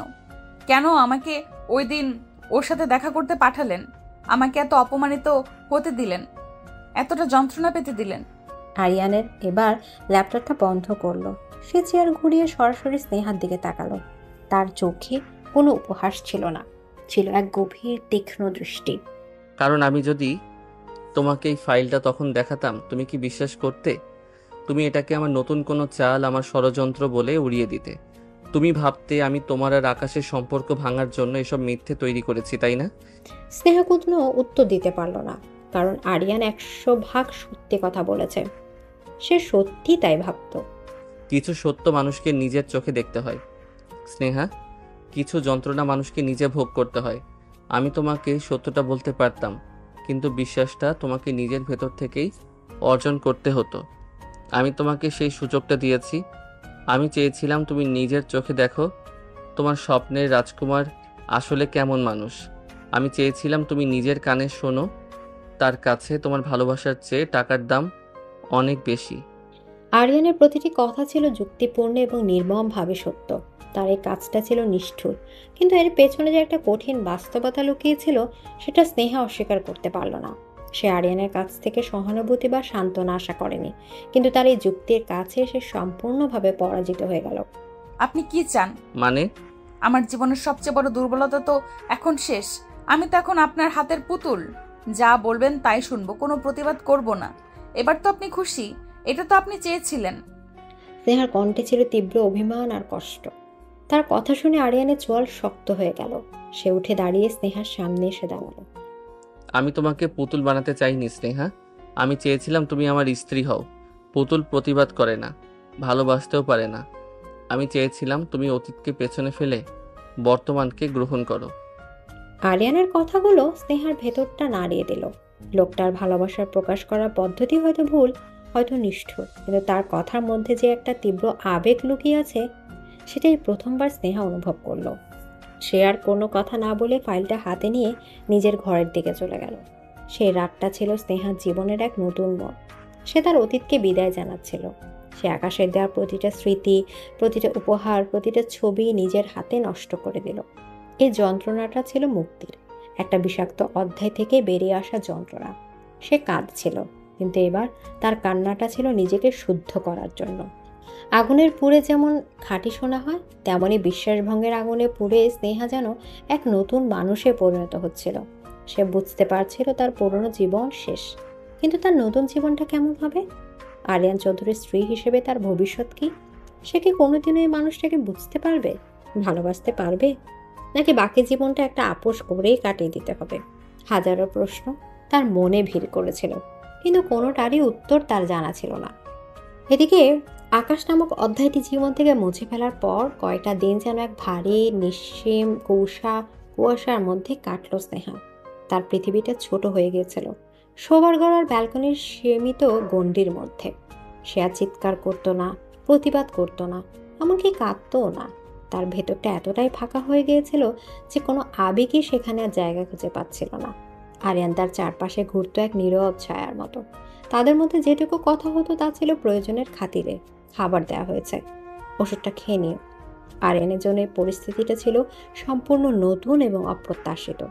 সে স্নেহার বিদ্রোহ, তার ঘৃণা, তার রাগের সাথে লড়াই করতে প্রস্তুত ছিল, কিন্তু এই নিস্তেজ প্রাণহীন নীরবতার সাথে কিভাবে লড়তে হয় তা তার জানা ছিল না। সে এক বিকেলে ঘরে ঢুকে দেখল স্নেহা ব্যালকনিতে দাঁড়িয়ে বৃষ্টি দেখছে। বৃষ্টিতে তার শাড়ির আঁচল ভিজে একাকার, কিন্তু সেদিকে তার কোনো ভ্রুক্ষেপ নেই। এমনভাবে দাঁড়িয়ে আছে যেন সে কোনো পাথরের মূর্তি। ভেতরে এসো স্নেহা, ঠান্ডা লেগে যাবে। স্নেহা কোনো জবাব না দিয়ে ঠিক এভাবেই দাঁড়িয়ে রইল। আরিয়ান এবার এগিয়ে এসে তার হাত ধরে তাকে ভেতরে নিয়ে এলো। স্নেহা কোনো বাধা দিল না, একটা পুতুলের মতো তার সাথে চলে এলো। এই বাধা না দেয়াটা আরিয়ানের বুকে তীরের মতো বিঁধল। সে চেয়েছিল স্নেহা ঝটকা দিয়ে তার হাত ছাড়িয়ে দিক, চিৎকার করে বলুক আমাকে স্পর্শ করবেন না, কিন্তু এই নিঃশব্দ আত্মসমর্পণ ছিল পরাজয়ের চেয়েও ভয়ঙ্কর। কি সমস্যা তোমার? কেন এমন করছো? কেমন করছি? আমি তো আপনার নির্দেশ মতোই চলছি, চুপচাপ আছি, কোনো অভিযোগ করছি না। আর কি করতে হবে আমাকে? আমি তোমাকে জীবন্ত লাশ হয়ে থাকতে বলিনি, আমি চেয়েছিলাম তুমি স্বাভাবিক হও। স্বাভাবিক? কোনটা স্বাভাবিক আরিয়ান সাহেব? খাঁচায় বন্দি একটা পাখির জন্য কোনটা স্বাভাবিক আচরণ? মুক্তির জন্য ডানা ঝাপটানো, নাকি ভবিষ্যৎকে মেনে নিয়ে চুপচাপ বসে থাকা? আমি তো দুটোই চেষ্টা করে দেখলাম। প্রথমটায় আপনি আমাকে শাস্তি দিয়েছেন, আর দ্বিতীয়টায় আপনি অস্থির হচ্ছেন। আপনি বলুন আমাকে ঠিক কি করতে হবে? স্নেহারের প্রশ্নে আরিয়ানের কাছে কোনো উত্তর ছিল না। সে প্রথমবার বুঝতে পারল সে আকাশের কাছ থেকে স্নেহাকে ছিনিয়ে নিতে পেরেছে ঠিকই, কিন্তু স্নেহার ভেতরে সে আগুনটাকেও সে নিভিয়ে দিয়েছে। যে তেজ, যে স্পর্ধা দেখে সে প্রথমবার স্নেহার প্রতি আকৃষ্ট হয়েছিল, সেই তেজটাই আজ অনুপস্থিত। সে এক শূন্য খোলসকে জয় করেছে, তা স্নেহাকে নয়। এই উপলব্ধিটা আরিয়ানের ভেতরটাকে নাড়িয়ে দিল। এরপর দুদিন আরিয়ান বাড়িতে থেকেও স্নেহার সামনে আসেনি। সে নিজের স্টাডি রুমে নিজেকে প্রায় বন্দি করে রেখেছিল। সে ভাবছিল তার পরবর্তী পদক্ষেপ কি হবে। জোর করে, শাসন করে বা উপহার দিয়ে যে এই মেয়েটার মন পাওয়া যাবে না, তা সে বুঝে গিয়েছিল। তাকে এমন কিছু করতে হবে যা স্নেহার ভেতরে সেই হারিয়ে যাওয়া সত্তাটাকে আবার জাগিয়ে তুলতে পারে। তৃতীয় দিন সকালে নাস্তার টেবিলে আরিয়ান এক নতুন প্রস্তাব নিয়ে এলো। আমি তোমার বাবার কোম্পানিটা পুরোপুরি নিজের অধীনে নিয়ে এসেছি। সমস্ত দেনা শোধ করে নতুন করে মূলধন বিনিয়োগ করেছি। কোম্পানি এখন স্থিতিশীল। স্নেহা চুপচাপ তার কথা শুনছিলেন। এসব খবরে তার মধ্যে কোনো প্রতিক্রিয়া হলো না। আমাদের কোম্পানির একটা চ্যারিটি উইং আছে, চৌধুরী ফাউন্ডেশন। আমরা অনেকগুলো স্কুল আর অনাথ আশ্রম চালাই। আমি চাই তুমি এই ফাউন্ডেশনের দায়িত্ব নাও। প্রস্তাবটা শুনে স্নেহা চমকে মুখ তুলে তাকালো। তার শূন্য চোখে প্রথমবারের মতো বিস্ময়ের ছাপ দেখা গেল। আপনি আমাকে অফিসার কাজ করতে বলছেন? হ্যাঁ, তুমি সারাদিন এই বাড়িতে একা একা বসে থেকে কি করবে? এর চেয়ে ভালো তুমি যদি কোনো গঠনমূলক কাজে নিজেকে ব্যস্ত রাখো। তোমার নিজের একটা পরিচয় তৈরি হবে, তুমি বাইরে বের হতে পারবে, মানুষের সাথে মিশতে পারবে। আর আপনার অদৃশ্য প্রহরীরা আমার চারপাশে ঘুরতে থাকবে, তাই তো? তোমার নিরাপত্তার প্রয়োজন আছে স্নেহা, সেটা আমি উপেক্ষা করতে পারবো না, কিন্তু আমি তোমার কাজে হস্তক্ষেপ করব না। ফাউন্ডেশনের সমস্ত সিদ্ধান্ত তুমি একাই নেবে, তোমার উপর আমার পূর্ণ বিশ্বাস আছে। স্নেহার মাথা কাজ করছিল না। এই প্রস্তাবটা ছিল এক ঝলক মুক্ত বাতাসের মতো, এই সোনার খাঁচা থেকে বের হওয়ার একটা সুযোগ। কিন্তু সে আরিয়ানকে বিশ্বাস করতে পারছিল না। এটা কি তার নতুন কোনো চাল, তাকে নিয়ন্ত্রণের আরো আধুনিক কোনো কৌশল? কেন করছেন এসব? আমাকে নিয়ে আপনার নতুন কি পরিকল্পনা? স্নেহার সরাসরি প্রশ্নে আরিয়ানের মুখে কোনো বিরক্তি দেখা গেল না। সে স্নেহার চোখের দিকে সরাসরি তাকালো। তার দৃষ্টিতে ছিল এক অদ্ভুত তীব্রতা, যা স্নেহা আগে কখনো দেখেনি। কোনো পরিকল্পনা নয় স্নেহা, আমি শুধু আমার স্ত্রীর চোখে আবার আগে সে আগুনটা দেখতে চাই, যে আগুনটা দেখে আমি তাকে প্রথমবার পছন্দ করেছিলাম। এই নিস্তেজ শূন্য দৃষ্টিটা নয়। আরিয়ানের এই অপ্রত্যাশিত স্বীকারোক্তি স্নেহার বুকের ভেতরটা কাঁপিয়ে দিল। লোকটা তাহলে শুধু তার শরীর বা তার পরিচয়ের ওপর আধিপত্য চায়নি, সে চেয়েছিল তার সেই বিদ্রোহী সত্তাটাকেও, যে সত্তাটাকে সে নিজেই তিলে তিলে শেষ করে দিয়েছে। আরিয়ানের এই জটিল রূপ স্নেহার কাছে এক দুর্বোধ্য ধাঁধার মতো মনে হলো। সে কি এর প্রস্তাবে রাজি হবে? এই সীমিত স্বাধীনতাটুকু কি তার জন্য নতুন কোনো ফাঁদ, নাকি সত্যি এক নতুন জীবনের সূচনা? স্নেহা কোনো উত্তর দিতে পারল না, শুধু আরিয়ানের চোখের দিকে তাকিয়ে তার ভেতরের আসল মানুষটাকে খোঁজার চেষ্টা করতে লাগলো। অনেক ভাবনার পর স্নেহা আরিয়ানের প্রস্তাবে রাজি হয়ে গেল। তার মনে ভয় ছিল, সন্দেহ ছিল, কিন্তু তার চেয়েও বেশি ছিল এই দম বন্ধ করা জীবন থেকে বাইরে বের হওয়ার তীব্র আকাঙ্ক্ষা। তার মনে হলো কাজ নিয়ে ব্যস্ত থাকলে হয়তো সে তার অতীতকে এবং বর্তমানের যন্ত্রণাগুলোকে কিছুটা হলেও ভুলতে পারবে। প্রথম দিন অফিসে যাওয়ার সময় স্নেহার ভেতরটা উত্তেজনায় আর ভয়ে দুরু দুরু করছিল। আরিয়ানের দেয়া গাড়িটা যখন তাকে চৌধুরী টাওয়ারের সামনে নামিয়ে দিল, তখন সে বিশাল বিল্ডিংটার দিকে তাকিয়ে নিঃশ্বাস নিল। আরিয়ানের সাম্রাজ্য সত্যিই আকাশ ছোঁয়া। ফাউন্ডেশনের অফিসটা ছিল বিল্ডিংয়ের 10ম তলায়, সুন্দর করে সাজানো ছিমছাম একটা অফিস। একজন অ্যাসিস্ট্যান্ট রিয়া তাকে সব বুঝিয়ে দেওয়ার জন্য অপেক্ষা করছিল। ম্যাম, আমি রিয়া। আপনার যে কোনো প্রয়োজনে আমাকে ডাকবেন। স্যার আপনার জন্য ফাউন্ডেশনের সব ফাইল গুছিয়ে রেখেছেন। স্নেহা তার নিজের কেবিনে এসে বসল। কাচের দেয়ালের ওপাশে গোটা শহরটা দেখা যাচ্ছে। কয়েক মাস পর সে এমনভাবে বাইরের পৃথিবীকে দেখল, এই অনুভূতিটা ছিল অসাধারণ। সে কাজে ডুবে গেল। ফাইলপত্র দেখতে গিয়ে সব অবাক হলো। চৌধুরী ফাউন্ডেশন শুধু নামেই চ্যারিটি নয়, তারা সত্যি অনেক বড় পরিসরে কাজ করে।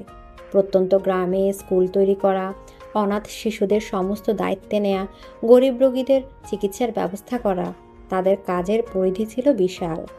স্নেহা যত কাজের গভীরে ঢুকতে লাগলো, ততই সে এক নতুন জগৎ আবিষ্কার করলো।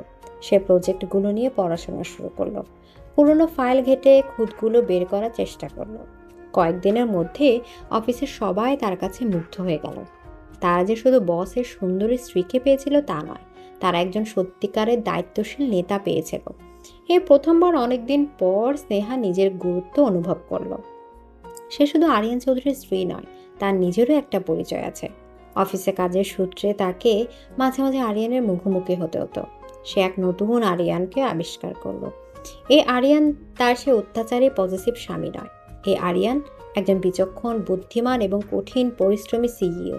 সে দেখতো আরিয়ান কিভাবে তার কর্মচারীদের সাথে কথা বলে, কিভাবে বড় বড় ব্যবসায়িক সিদ্ধান্ত নেয়। তার ব্যক্তিত্বে একই সাথে ছিল কাঠিন্য এবং আকর্ষণ। কর্মচারীরা তাকে ভয় পেত, কিন্তু সম্মানও করত। স্নেহার অজান্তে তার মনের মধ্যে আরিয়ানের জন্য এক ধরনের সমীহ বোধ জন্ম নিচ্ছিল। একদিন এক জরুরি সমস্যা দেখা গেল। ফাউন্ডেশনের অধীনে থাকা এক অনাথ আশ্রমে হঠাৎ করে ফুড পয়জনিংয়ের কারণে বেশ কয়েকজন শিশু অসুস্থ হয়ে পড়েছে। খবরটা পাওয়া মাত্রই স্নেহা অস্থির হয়ে উঠল। সে দ্রুত হসপিটালে যোগাযোগ করলো, অ্যাম্বুলেন্সের ব্যবস্থা করলো, কিন্তু পরিস্থিতি সামাল দিতে গিয়ে সে দিশাহারা হয়ে পড়েছিল। রিয়া ভয় পেয়ে আরিয়ানকে খবরটা দিয়ে দিল। স্নেহা ভেবেছিল আরিয়ান হয়তো তাকে অযোগ্য বলে তিরস্কার করবে, কিন্তু মিনিট 10 মধ্যে আরিয়ান তার পুরো টিম নিয়ে হাজির হলো। সে স্নেহার উপর রাগ না করে অত্যন্ত ঠান্ডা মাথায় পরিস্থিতিটা নিজের নিয়ন্ত্রণে নিল। তুমি ঠিক আছো? ঘাবড়াবে না, আমি শহরের সেরা চাইল্ড স্পেশালিস্টদের পাঠাচ্ছি। মিডিয়াকে সামলানোর জন্য আমাদের পিআর টিম কাজ করছে। তুমি শুধু বাচ্চাদের কাছে থাকো, তাদের মানসিক জোর দেওয়াটা এখন সবচেয়ে জরুরি। স্নেহা অবাক হয়ে দেখল আরিয়ান কত দ্রুত এবং নিখুঁতভাবে সবকিছু সামলে নিচ্ছে। সে শুধু নির্দেশ দিচ্ছিল না, নিজে দাঁড়িয়ে থেকে সব কাজ তদারকি করছিল। তার এই পেশাদার এবং দায়িত্বশীল রূপটা স্নেহা আগে কখনোই দেখেনি। তারা দুজন মিলে সারা রাত হসপিটাল জেগে রইল। বাচ্চাদের অবস্থা স্থিতিশীল হওয়ার পর ভোরের দিকে তার অফিসের দিকে রওনা হলো। আরিয়ানের কেবিনে বসে তারা দুজনেই ক্লান্ত শরীরে কফি খাচ্ছিল। বাইরের আকাশ ফর্সা হয়ে আসছে। দুজনের মধ্যে ছিল এক অদ্ভুত নীরবতা। ধন্যবাদ। আজ আপনি না থাকলে আমি হয়তো কিছু সামলাতে পারতাম না। তুমি বেশ ভালো কাজ করছিলে। প্রথমবার হিসেবে এতটা শীতল থাকা সহজ নয়। আমি শুধু আমার অভিজ্ঞতাকে কাজে লাগিয়েছি। আরিয়ানের প্রশংসায় স্নেহা কিছুটা অবাক হলো। এই ফাউন্ডেশনটা আমার খুব কাছের। আমার মা। আরিয়ান কথাটা শুরু করে থেমে গেল। সে নিজের ব্যক্তিগত কথা সাধারণ কারো সাথে শেয়ার করে না। আপনার মা? আমার মা একটা অনাথ আশ্রমে বড় হয়েছিলেন। তিনি সবসময় বলতেন, যারা সুযোগ পায়নি তাদের জন্য কিছু করাটা আমাদের দায়িত্ব, বিলাসিতা নয়। এই ফাউন্ডেশনটা তার স্বপ্ন ছিল। এই প্রথমবার আরিয়ান তার ব্যক্তিগত জীবনের কোনো কথা স্নেহাকে বলল। তার কঠিন মুখোশের আড়ালে লুকিয়ে থাকা একটা নরম হৃদয়ের আভাস পেল স্নেহা। যে মানুষটাকে সে এতদিন শুধু একজন অত্যাচারী হিসেবে চিনে এসেছে, তার ভেতরেও যে একটা অন্য মানুষ বাস করে, যার নিজেরও একটা অতীত আছে, যন্ত্রণা আছে। এই উপলব্ধিটা স্নেহার মনকে নাড়িয়ে দিল। সে আরিয়ানের সম্পর্কে আরও কিছু জানার জন্য মুখ খুলতে যাচ্ছিল। ঠিক তখনই আরিয়ানের ফোনটা বেজে উঠল। হ্যালো, হ্যাঁ, রিপোর্টটা আমার টেবিলে চাই 1 ঘন্টার মধ্যে। ফোন ধরার সাথে সাথে আরিয়ানের কণ্ঠস্বর আবার আগের মতো কঠিন এবং আবেগহীন হয়ে গেল। তার মুখের কোমল ভাবটা মিলিয়ে গিয়ে সেখানে ফুটে উঠল সেই পরিচিত সিইও ছাপ। মুখোশটা আবার যথাস্থানে ফিরে এসেছে। স্নেহা তাকিয়ে রইল। এই মুহূর্তে নরম মানুষটা আর ফোনের কঠিন মানুষটা, কোনটা আসলে আরিয়ান চৌধুরী? তার মনে হলো এই একটা মহা সমুদ্রের তীরে দাঁড়িয়ে আছে, যার গভীরতা মাপা প্রায় অসম্ভব। এদিকে অনাথ আশ্রমে সেই রাতের পর থেকে স্নেহা আর আরিয়ানের মধ্যকার অদৃশ্য দেয়ালটা যেন কিছুটা পাতলা হয়ে এসেছিল। তাদের মধ্যে আগের মতো সেই দম বন্ধ করা নীরবতা ছিল না, বরং এক ধরনের শান্ত পেশাদারি সম্পর্ক তৈরি হয়েছিল। স্নেহা এখন তার কাজ নিয়ে ভীষণ ব্যস্ত। ফাউন্ডেশনের দায়িত্ব নেওয়ার পর সে যেন নতুন করে নিজেকে খুঁজে পেয়েছিল। তার ভেতরের আত্মবিশ্বাসটা ধীরে ধীরে ফিরে আসছিল। আরিয়ান দূর থেকে সব কিছু লক্ষ্য করত। স্নেহার এই পরিবর্তনটা তার ভেতরে এক ধরনের অনাস্বাদিত প্রশান্তি এনে দিত। সে বুঝতে পারছিল তার সিদ্ধান্তটা ভুল ছিল না। একদিন সন্ধ্যায় আরিয়ান বাড়ি ফিরে স্নেহাকে জানালো তাদের একটা অনুষ্ঠানে যেতে হবে। আমার একজন পুরনো বিজনেস পার্টনার জনাব হাশমি তার মেয়ের বিয়েতে আমাদের দুজনকেই বিশেষভাবে নিমন্ত্রণ করেছেন। এটা এড়িয়ে যাওয়ার কোনো উপায় নেই। পরশুদিন অনুষ্ঠান। আমাকে কি সত্যি যেতে হবে? হ্যাঁ, তুমি আমার স্ত্রী। এই ধরনের সামাজিক অনুষ্ঠানে তোমার উপস্থিতিটা জরুরি। লোকে নানা কথা বলবে। স্নেহা আর কিছু বলল না। সে জানতো তর্ক করে লাভ নেই। তাছাড়া ফাউন্ডেশনের প্রধান হিসেবে তারও এখন একটা সামাজিক পরিস্থিতি তৈরি হয়েছে। জনসমক্ষে আরিয়ানের সুখী স্ত্রী হিসেবে অভিনয় করাটা তার কাছে বিরক্তিকর মনে হলো। সে বাস্তবতাকে মেনে নিল। পরদিন বিকালে দেশের সেরা একজন ডিজাইনার তার জন্য অনুষ্ঠানের পোশাক নিয়ে হাজির হলো। আরিয়ান তাকে ফোন করে পাঠিয়েছিল। তাই সবুজ রঙের এক অসাধারণ সুন্দর শাড়ি, সাথে মানানসই হীরের গয়না। অনুষ্ঠানের দিন সন্ধ্যায় তৈরি হয়ে স্নেহা যখন আয়নার সামনে দাঁড়ালো, সে নিজেই নিজেকে দেখে অবাক হয়ে গেল। শাড়িটার রং তার গায়ের রঙের সাথে অদ্ভুতভাবে মিশে গিয়ে এক রাজকীয় সৌন্দর্য তৈরি করেছে। গত কয়েক মাসে কাজের আত্মবিশ্বাস তার চেহারায় এক নতুন দ্যুতি এনেছিল। সে যখন ঘর থেকে বেরিয়ে এলো, আরিয়ান ড্রয়িং রুমে দাঁড়িয়ে ফোনে কথা বলছিল। স্নেহাকে দেখে তার কথা বলা থেমে গেল। কয়েক মুহূর্তের জন্য সে স্নেহার দিক থেকে চোখ ফেরাতে পারল না। তার চোখে ছিল মুগ্ধতা, যা সে খুব দ্রুতই লুকিয়ে ফেলল। চলো, দেরি হয়ে যাচ্ছে। অনুষ্ঠানের জায়গাটা ছিল শহরের সবচেয়ে বিলাসবহুল 5 তারা হোটেল। চারদিকে জৌলুস আর অভিজাত্যের ছড়াছড়ি। গাড়ি থেকে নামার পর থেকে আরিয়ান স্নেহার জন্য গাড়ির দরজা খুলে দেয়া, তার হাত ধরে ভেতরে প্রবেশ করা, একজন নিখুঁত স্বামীর ভূমিকা পালন করতে শুরু করলো। স্নেহা জানতো এই সবই লোক দেখানো, কিন্তু আরিয়ানের হাতের বলিষ্ঠ স্পর্শ, সবার সামনে তাকে আমার স্ত্রী বলে পরিচয় করে দেওয়ার সময় তার কণ্ঠের গর্ব, এই অভিনয়গুলো স্নেহার ভিতরে এক অদ্ভুত আলোড়ন সৃষ্টি করেছিল। অনেকেই তাদের দিকে তাকিয়েছিল, কেউ ঈর্ষায়, কেউ প্রশংসায়। স্নেহা দেখলো আরিয়ানের জগৎটা কতটা বিশাল আর ক্ষমতাধর। সবাই তাকে সমীহ করে চলছে। জনাব হাশমি নিজে এসে তাদের স্বাগত জানালেন। আরিয়ান, তোমাকে দেখে খুব খুশি হলাম। আর ভাবি, আপনার কথা তো অনেক শুনেছি। চৌধুরী ফাউন্ডেশনে আপনি নাকি অসাধারণ কাজ করছেন। আমি শুধু আমার দায়িত্ব পালন করার চেষ্টা করছি আঙ্কেল। কিছুক্ষণ পর একজন বয়স্ক ভদ্রলোক তাদের দিকে এগিয়ে এলেন। তিনি ছিলেন আরিয়ানের বাবার বন্ধু। আরিয়ান, বাবা কেমন আছো? আর এ কে? তোমার স্ত্রী? খুব মিষ্টি মেয়ে। জানো মা, এই আরিয়ানকে আমি ছোটবেলা থেকে দেখছি। ওর মা রাবিয়া আমার বোনের মতো ছিল। বড় ভালো মানুষ ছিল সে। মারা যাওয়ার পর থেকেই ছেলেটা কেমন যেন চুপচাপ হয়ে গেল। নিজের চারপাশে এমন দেওয়াল তুলে নিল যে কারো পক্ষে আর সে দেওয়াল ভাঙা সম্ভব হলো না। তোমাকে ওর পাশে দেখে আজ খুব ভালো লাগছে। ওর মায়ের মতো তোমার চোখ দুটো খুব মায়াবী। ভদ্রলোকের কথাগুলো স্নেহার বুকের গভীরে গিয়ে লাগলো। সে আরিয়ানের দিকে তাকালো। আরিয়ানের মুখটা কঠিন হয়ে উঠেছে। সে হয়তো চাইছে না তার অতীত নিয়ে কেউ আলোচনা করুক, কিন্তু স্নেহা প্রথমবারের মতো আরিয়ানের সেই কঠিন ব্যক্তিত্বের পরিচয়ের কারণটা কিছুটা হলেও আঁচ করতে পারল। অনুষ্ঠানের এক পর্যায়ে হোস্ট স্টেজে উঠে নবদম্পতির পর আরিয়ান আর স্নেহাকেও নাচ করার জন্য অনুরোধ করলেন। স্নেহার তো আত্মারাম খাঁচ কাটা হওয়ার জোগাড়। সে আরিয়ানের দিকে অসহায়ভাবে তাকালো। না বলার কোনো উপায় নেই স্নেহা, এটা শুধু একটা নাচ। হাসি মুখে আমার সাথে চলো। আরিয়ান তাকে হাত ধরে ডান্স ফ্লোরের দিকে নিয়ে গেল। মৃদু আলো, রোমান্টিক সুর। আরিয়ান এক হাত স্নেহায় কোমরে রাখলো, অন্য হাত দিয়ে তার হাতটা ধরল। স্নেহার সমস্ত শরীর শক্ত হয়েছিল, কিন্তু আরিয়ানের বলিষ্ঠ নেতৃত্বে সে নাচের ছন্দে ধীরে ধীরে তাল মেলাতে শুরু করলো। তাদের মধ্যে দূরত্ব ছিল খুবই কম। স্নেহা আরিয়ানের পারফিউমে চেনা গন্ধটা পাচ্ছিল। সে মুখ তুলে তাকাতেই দেখলো আরিয়ান তার দিকেই তাকিয়ে আছে, কিন্তু সেই চোখে আজ শাসন বা অধিকার ছিল না, ছিল এক গভীর অপলক দৃষ্টি। সেই দৃষ্টিতে কি ছিল স্নেহা পড়তে পারল না, কিন্তু তার বুকের ভেতরটা ধুক করে উঠল। কয়েক মুহূর্তের জন্য তার মনে হলো চারপাশের পৃথিবীটা থেমে গেছে, তারা ছাড়া আর কেউ নেই। নাচ শেষ হতেই ঘোরটা কেটে গেল। তারা যখন নিজেদের টেবিলের দিকে ফিরে আসছিল, তখন আরিয়ানের একজন ব্যবসায়িক প্রতিপক্ষ জনাব সিনহা তাদের পথ আটকালো। কি খবর চৌধুরী?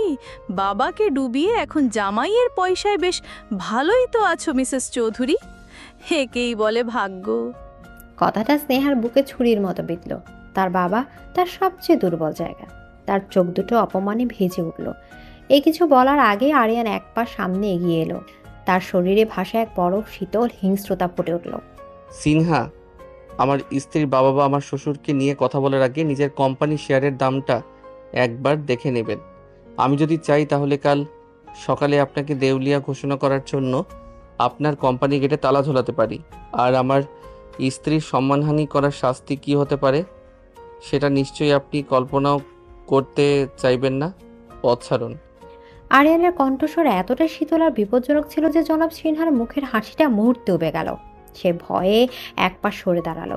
আরিয়ান স্নেহাকে নিয়ে সেখান থেকে চলে এলো। স্নেহা হতবাক হয়ে আরিয়ানের দিকে তাকিয়েছিল।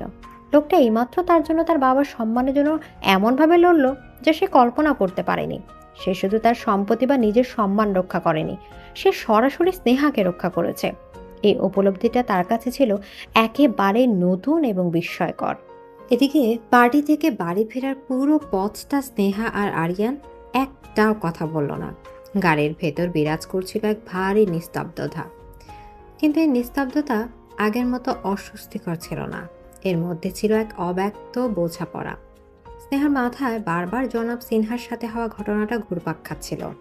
আরিয়ানের সেই রক্ষকের রূপটা সে কোনোভাবেই ভুলতে পারছিল না। মেনশনে ফিরে স্নেহা নিজের ঘরে না গিয়ে আরিয়ানের পেছন পেছন তার স্টাডি রুমের দিকে এগিয়ে গেল। আরিয়ান ঘরে ঢুকে টাইয়ের নটটা আলগা করতে করতে ঘুরে দাঁড়ালো স্নেহাকে দেখে। কিছু বলবে? কেন করলেন ওটা? কি করেছি? পার্টিতে জনাব সিনহার সাথে আমার জন্য, আমার বাবার সম্মানের জন্য আপনি কেন লড়লেন? স্নেহার এই সরাসরি প্রশ্নটা আরিয়ানকে কিছুটা অপ্রস্তুত করে দিল। সে এমনটা আশা করেনি। সে কয়েক মুহূর্ত চুপ করে থেকে একটা চেয়ারে বসলো এবং স্নেহাকেও ইশারায় বসতে বলল। কারণ তুমি আমার স্ত্রী, আর তোমার সম্মান মানে আমার সম্মান। এর মধ্যে অবাক হওয়ার মতো কিছু নেই। না, এটা শুধু সম্মানের ব্যাপার ছিল না। আপনার চোখে আমি অন্য কিছু দেখেছি। আপনি সেদিন শুধু নিজের সম্মান বাঁচাননি।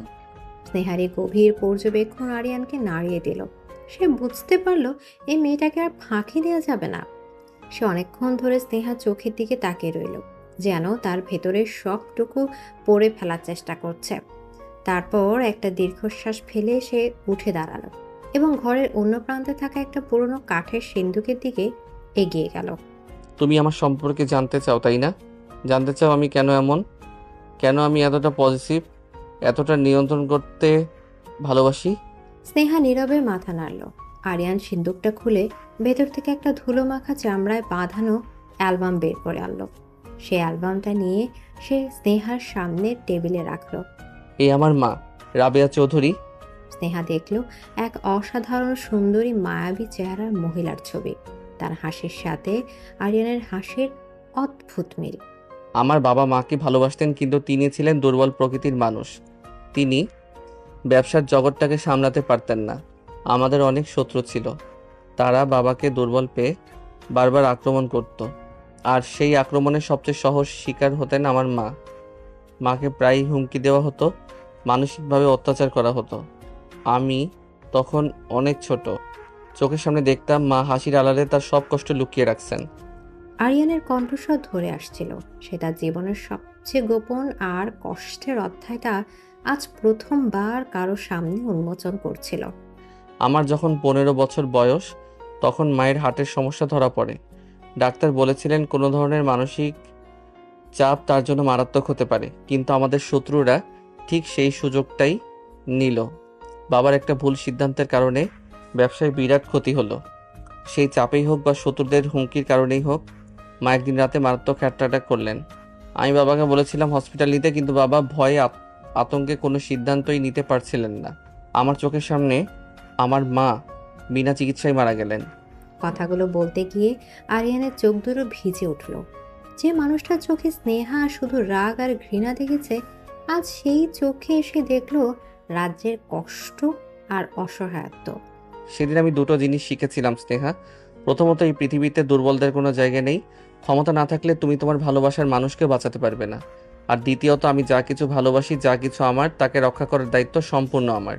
আমি আর কোনোদিনও কাউকে হারানোর ঝুঁকি নেব না। তাই আমি নিজেকে এতটা কঠিন বানিয়েছি, এতটা শক্তিশালী করেছি, যাতে কেউ আমার কোনো প্রিয় জিনিসের দিকে চোখ তুলে তাকাতেও সাহস না পায়। এবার স্নেহা সবকিছু বুঝতে পারল। আরিয়ানের এই পজিটিভনেস, এই নিয়ন্ত্রণ, এসবের উৎসে ভালোবাসা নয়, ছিল এক গভীর ভয়, প্রিয়জনকে হারানোর ভয়। আমি যখন তোমাকে প্রথম দেখি, তোমার মধ্যে আমি আমার মায়ের ছায়া দেখেছিলাম। তোমার ওই তেজ, ওই আত্মসম্মান, আমি ভয় পেয়ে গিয়েছিলাম স্নেহা। আমার মনে হয়েছিল এই পৃথিবীটা তোমাকে শেষ করে দিবে। তাই আমি তোমাকে জোর করে আমার জীবনে নিয়ে এসেছি। তোমাকে শাসন করতে চেয়েছি, খাঁচায় বেঁধে রাখতে চেয়েছি, কারণ কিভাবে ভালোবাসতে হয় সেটা হয়তো আমি শিখিনি। আমি শুধু শিখেছি কিভাবে অধিকার প্রতিষ্ঠা করে, নিজের জিনিসকে সব ক্ষতির হাত থেকে বাঁচাতে হয়। আমার পদ্ধতি হয়তো আগাগোড়াই ভুল ছিল। আরিয়ানের এই স্বীকারোক্তি স্নেহার হৃদয়ে হাতুড়ির মতো আঘাত করল। যে মানুষটাকে সে এতদিন ধরে এক নির্দয় অত্যাচারী দৈত্য ভেবে এসেছে, সে আসলে তার অতীতের ক্ষতে জর্জরিত এক অসহায় একাকী মানুষ। তার প্রতি স্নেহার মনে জমে থাকা সমস্ত ঘৃণার, সমস্ত রাগ এক নিমিষে গলে গেল। সেই জায়গায় জন্ম নিল এক গভীর সহানুভূতি আর এক অদ্ভুত মায়া। এখন তো আমার সম্পর্কে সব জানলে, এখন নিশ্চয়ই আমাকে আগের চেয়ে বেশি ঘৃণা করছো। স্নেহা কোনো উত্তর দিল না। সে ধীরে ধীরে তার চেয়ার থেকে উঠে আরিয়ানের সামনে এসে দাঁড়ালো। তারপর সে খুব আলতো করে তার হাতটা তুলে নিয়ে আরিয়ানের হাতের উপর রাখলো। তার এই সামান্য স্পর্শে ছিল নীরব সম্মতি, ছিল শত শত না বলা কথার সান্ত্বনা। আরিয়ান চমকে স্নেহার দিকে তাকালো। স্নেহার চোখে সে ঘৃণা নয়, দেখলো এক স্নিগ্ধ বোঝাপড়া। এই প্রথমবার তাদের মধ্যে কোনো শব্দ ছাড়াই যেন মনের কথা বিনিময় হয়ে গেল। স্নেহার সেই ছোট্ট স্পর্শটা আরিয়ানের কঠিন আবরণের উপর যেন এক মৃদু কিন্তু শক্তিশালী আঘাত ছিল। যে মানুষটা গোটা পৃথিবীকে তার আঙুলের ডগায় না যায়, সে এক মুহূর্তের জন্য বাকরুদ্ধ হয়ে গিয়েছিল। তার মনে হলো বহু বছর পর কেউ তার ভেতরের সেই ক্ষতবিক্ষত সত্তাটাকে ঘৃণা বা ভয় দিয়ে নয়, বরং একরাশ বোঝাপড়া দিয়ে স্পর্শ করলো। সে ধীরে ধীরে তার হাতটা সরিয়ে নিল, কিন্তু স্নেহার সেই স্পর্শের উষ্ণতাটুকু যেন তার চামড়া লেপ্টে রইল। সে রাতে আর কোনো কথা হলো না। দীর্ঘ সময় ধরে জমে থাকা বরফটা অবশেষে গলতে শুরু করেছিল। পরদিন সকাল থেকে চৌধুরী মেনশনের পরিবেশটা ছিল অদ্ভুত রকম শান্ত। সেই দম বন্ধ করা উত্তেজনা বা শীতল নীরবতা কোনোটাই ছিল না। তার বদলে ছিল এক ধরনের দ্বিধাগ্রস্ত সচেতনতা। নাস্তার টেবিলে আরিয়া যখন স্নেহার প্লেটে খাবার তুলে দিচ্ছিল, তখন তাদের আঙুলগুলো আলতো করে ছুঁয়ে গেল। দুজনের শরীরেই যেন এক হালকা বিদ্যুতের স্রোত বয়ে গেল। তারা দ্রুত চোখ সরিয়ে নিল, কিন্তু দুজনের মুখেই ছিল এক চাপা রক্তিম আভা। আরিয়ানের আচরণে সূক্ষ্ম কিন্তু স্পষ্ট পরিবর্তন আসতে শুরু করলো। সে এখন আর স্নেহাকে আদেশ করত না, বরং তার মতামত চাইতো। তার প্রতিটি কাজে স্নেহার প্রতি এক নতুন ধরনের সম্মান ফুটে উঠেছিল। একদিন রাতে ডিনারের সময় সে হঠাৎ করেই জিজ্ঞেস করলো, তোমার ফাউন্ডেশনের কাজ কেমন চলছে? ভালো। আমরা গ্রামের দিকে মেয়েদের জন্য একটা বৃত্তিমূলক প্রশিক্ষণ কেন্দ্র খোলার পরিকল্পনা করছি, কিন্তু ফান্ডিং নিয়ে একটু সমস্যা হচ্ছিল। প্রজেক্টের ফাইলটা আমাকে দিও, আমি দেখব। আগে হলে আরিয়ান হয়তো নিজেই সব সিদ্ধান্ত নিয়ে নিত, কিন্তু আজ সে স্নেহার পরিকল্পনা সম্পর্কে জানতে চাইল, তার কাজে সাহায্য করার প্রস্তাব দিল। এই ছোট ছোট পরিবর্তনগুলো স্নেহার মনকে স্পর্শ করছিল। সে বুঝতে পারছিল আরিয়ান সত্যি বদলানোর চেষ্টা করছে। সে তার খাঁচার দরজাটা হয়তো পুরোপুরি খুলে দিচ্ছে না, কিন্তু খাঁচাটাকে একটু একটু করে বড় করার, তাকে শ্বাস নেওয়ার জায়গা দেওয়ার চেষ্টা করছে। স্নেহা নিজেও বদলাচ্ছিল। সে এখন আর আরিয়ানকে তার কারারক্ষক হিসেবে দেখত না। সে দেখত এক একাকী যন্ত্রণাকাতর মানুষকে, যে তার অতীত দ্বারা ভীষণভাবে তাড়িত। তার মনে আরিয়ানের জন্য রাগের বদলে জন্ম নিচ্ছিল এক অদ্ভুত মায়া। সে মাঝে মাঝে দেখত আরিয়ান গভীর রাতে ব্যালকনিতে একা দাঁড়িয়ে আছে, তার চোখে রাজ্যের ক্লান্তি আর বিষণ্ণতা। সেই মুহূর্তগুলোতে স্নেহার ইচ্ছে করত এগিয়ে গিয়ে তার কাঁধে হাত রাখতে, তাকে বলে যে সে একা নয়, কিন্তু সে নিজেকে থামিয়ে দিত। তাদের সম্পর্কের এই নতুন অধ্যায়ে কিভাবে আচরণ করতে হবে তা সে এখনও পুরোপুরি বুঝে উঠতে পারেনি। একদিন স্নেহা ফাউন্ডেশনের কাজে একটা প্রত্যন্ত গ্রামে গিয়েছিল। সেখানকার স্কুলটার অবস্থা ছিল খুবই করুণ। বাচ্চারা মাটিতে বসে ক্লাস করছিল, ছাদ দিয়ে পানি পড়ছিল, কিন্তু এত অভাবের মধ্যেও তাদের চোখে ছিল জ্ঞানের আলো, মুখে ছিল হাসি। স্নেহা তাদের সাথে মিশে গেল, তাদের গল্প শুনল। সে বুঝতে পারল আরিয়ান চৌধুরী তৈরি করা এই সাম্রাজ্য শুধু টাকার পাহাড় নয়, এই সাম্রাজ্য হাজারো মানুষের জীবনে আশার আলো জ্বালাচ্ছে। যে মানুষটাকে সে এতদিন শুধু ধ্বংসকারী হিসেবে দেখে এসেছে, তার একটা সৃষ্টিশীল রূপও আছে। এই উপলব্ধিটাও আরিয়ানের প্রতি তার সম্মানকে বহু গুণে বাড়িয়ে দিল। সেদিন কাজ শেষ করে ফিরতে স্নেহার অনেক রাত হয়ে গেল। সে ভেবেছিল আরিয়ান হয়তো এতক্ষণে ঘুমিয়ে পড়েছে, কিন্তু ড্রয়িং রুমে ঢুকতেই সে দেখল আরিয়ান সোফায় বসে আছে, তার হাতে একটা বই, কিন্তু তার দৃষ্টি বারবার দরজার দিকে চলে যাচ্ছে। স্নেহাকে দেখা মাত্র সে উঠে দাঁড়ালো, তার চোখে মুখে ছিল স্পষ্ট উদ্বেগের চাপ। এত দেরি হলো, ফোনটাও ধরছিলে না, আমি চিন্তায়। কথা শেষ না করে সে থেমে গেল। চিন্তা শব্দটা তার মুখ থেকে বের করে সে নিজেই যেন অপ্রস্তুত হয়ে গেল। সে কখনো স্বীকার করে না যে সে চিন্তা করে ভয় পায়। দুঃখিত, গ্রামের দিকে নেটওয়ার্ক ছিল না। স্নেহা তার পাশ কাটিয়ে নিজের ঘরের দিকে এগিয়ে যাচ্ছিল। এই প্রথমবার বাড়ি ফিরে তার মনে হলো না যে সে একটা কারাগারে প্রবেশ করেছে, বরং সারাদিনের খাটুনির পর তার বাড়ি ফিরতে পেরে ভালো লাগছিল। স্নেহা ঘুরে দাঁড়ালো। আরিয়ান তার দিকে এগিয়ে গেল। সে খুব আলতো করে স্নেহার কাঁধে হাত রাখলো। তার স্পর্শে কোনো অধিকার ছিল না, ছিল কোমলতা। Welcome home. এই দুটো সহজ শব্দ স্নেহার বুকের গভীরে যেন এক উষ্ণ স্রোতের মতো ছড়িয়ে পড়ল। বাড়িতে স্বাগতম, এই কথাটা সে এই বাড়িতে প্রথমবার শুনল, যার শুধু কথার কথা ছিল না, এর মধ্যে ছিল আন্তরিকতা, ছিল অপেক্ষা। স্নেহার মনে হলো ঝড়ের শেষে সে যেন অবশেষে একটা শান্ত নিরাপদ আশ্রয় খুঁজে পেয়েছে, আর সেই আশ্রয়টার নাম হয়তো আরিয়ান চৌধুরী। Welcome home. আরিয়ানের মুখের সেই দুটো শব্দ স্নেহার মনে এক নতুন সুরের জন্ম দিয়েছিল। সে রাতের পর থেকে তাদের মধ্যকার অদৃশ্য কাছের দেয়ালটা যেন পুরোপুরি ভেঙে পড়ল। তাদের সম্পর্কটা এখন আর স্বামী স্ত্রীর সামাজিক চুক্তি বা বিজয়ী পরাজিতের সমীকরণে বাধা ছিল না। এটা ধীরে ধীরে পরিণত হচ্ছিল দুটো মানুষের একে অপরকে চেনা জানার এক সুন্দর যাত্রায়। স্নেহা এখন প্রায় আরিয়ানকে নতুন চোখে আবিষ্কার করত। সে দেখত কঠিন ব্যবসায়ী আরিয়ান চৌধুরী তার পোষা ল্যাব্রাডরটার সাথে শিশুর মতো খেলছে। সে দেখত গভীর রাতে আরিয়ান লাইব্রেরিতে বসে ক্লাসিক্যাল মিউজিক শুনছে। এই ছোট ছোট মুহূর্তগুলো আরিয়ানের সে রাগী নিয়ন্ত্রণকামী মুখোশের আড়ালের আসল মানুষটাকে স্নেহার সামনে এনে দিচ্ছিল। তার মনে হতে লাগলো সে এই মানুষটাকে প্রায় কিছুই চিনত না। একদিন সন্ধ্যায় বাইরে ঝুম বৃষ্টি হচ্ছিল। স্নেহা লাইব্রেরিতে বসে তার প্রিয় লেখকের একটা বই পড়ছিল, আর আরিয়ান কিছুটা দূরে বসে ল্যাপটপে কাজ করছিল। ঘরের ভেতর ছিল শুধু বৃষ্টির ঝমঝম শব্দ আর টেবিল ল্যাম্পের নরম আলো। পরিবেশটা ছিল অদ্ভুত রকম শান্ত আর আরামদায়ক। বইয়ের একটা অংশ পড়ে স্নেহা খিলখিল করে হেসে উঠল। কি হলো, একা একাই হাসছো? কিছু না, বইয়ের একটা লাইন খুব মজার ছিল। তাই?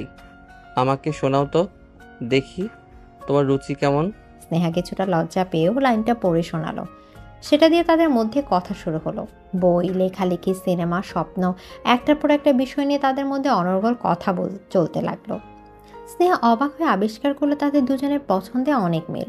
যে মানুষটাকে সে তার সম্পূর্ণ বিপরীত ভাবত, তার সাথে তার চিন্তার জগৎটা এতটা মিলে যাবে এটা সে কল্পনাও করতে পারেনি। এই প্রথমবার তারা কোনো অভিযোগ, কোনো শর্ত ছাড়াই বন্ধুর মতো কথা বলল। এই ঘটনার পর থেকে তাদের মধ্যে কথাবার্তা অনেক সহজ হয়ে গেল। স্নেহা এখন আর আরিয়ানকে ভয় পেত না, বরং তার সঙ্গ উপভোগ করতে শুরু করেছিল।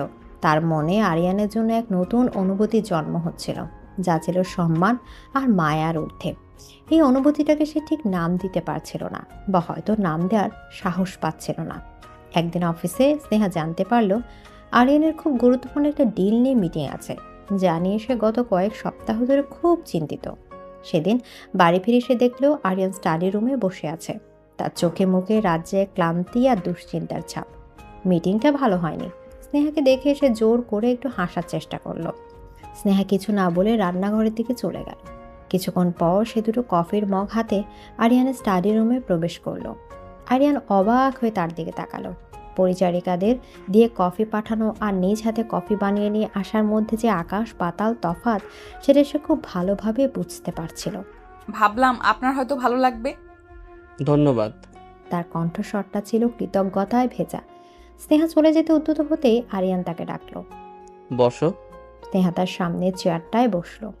আরিয়ান তার মিটিংয়ের সমস্যাগুলো নিয়ে স্নেহার সাথে আলোচনা করতে শুরু করলো।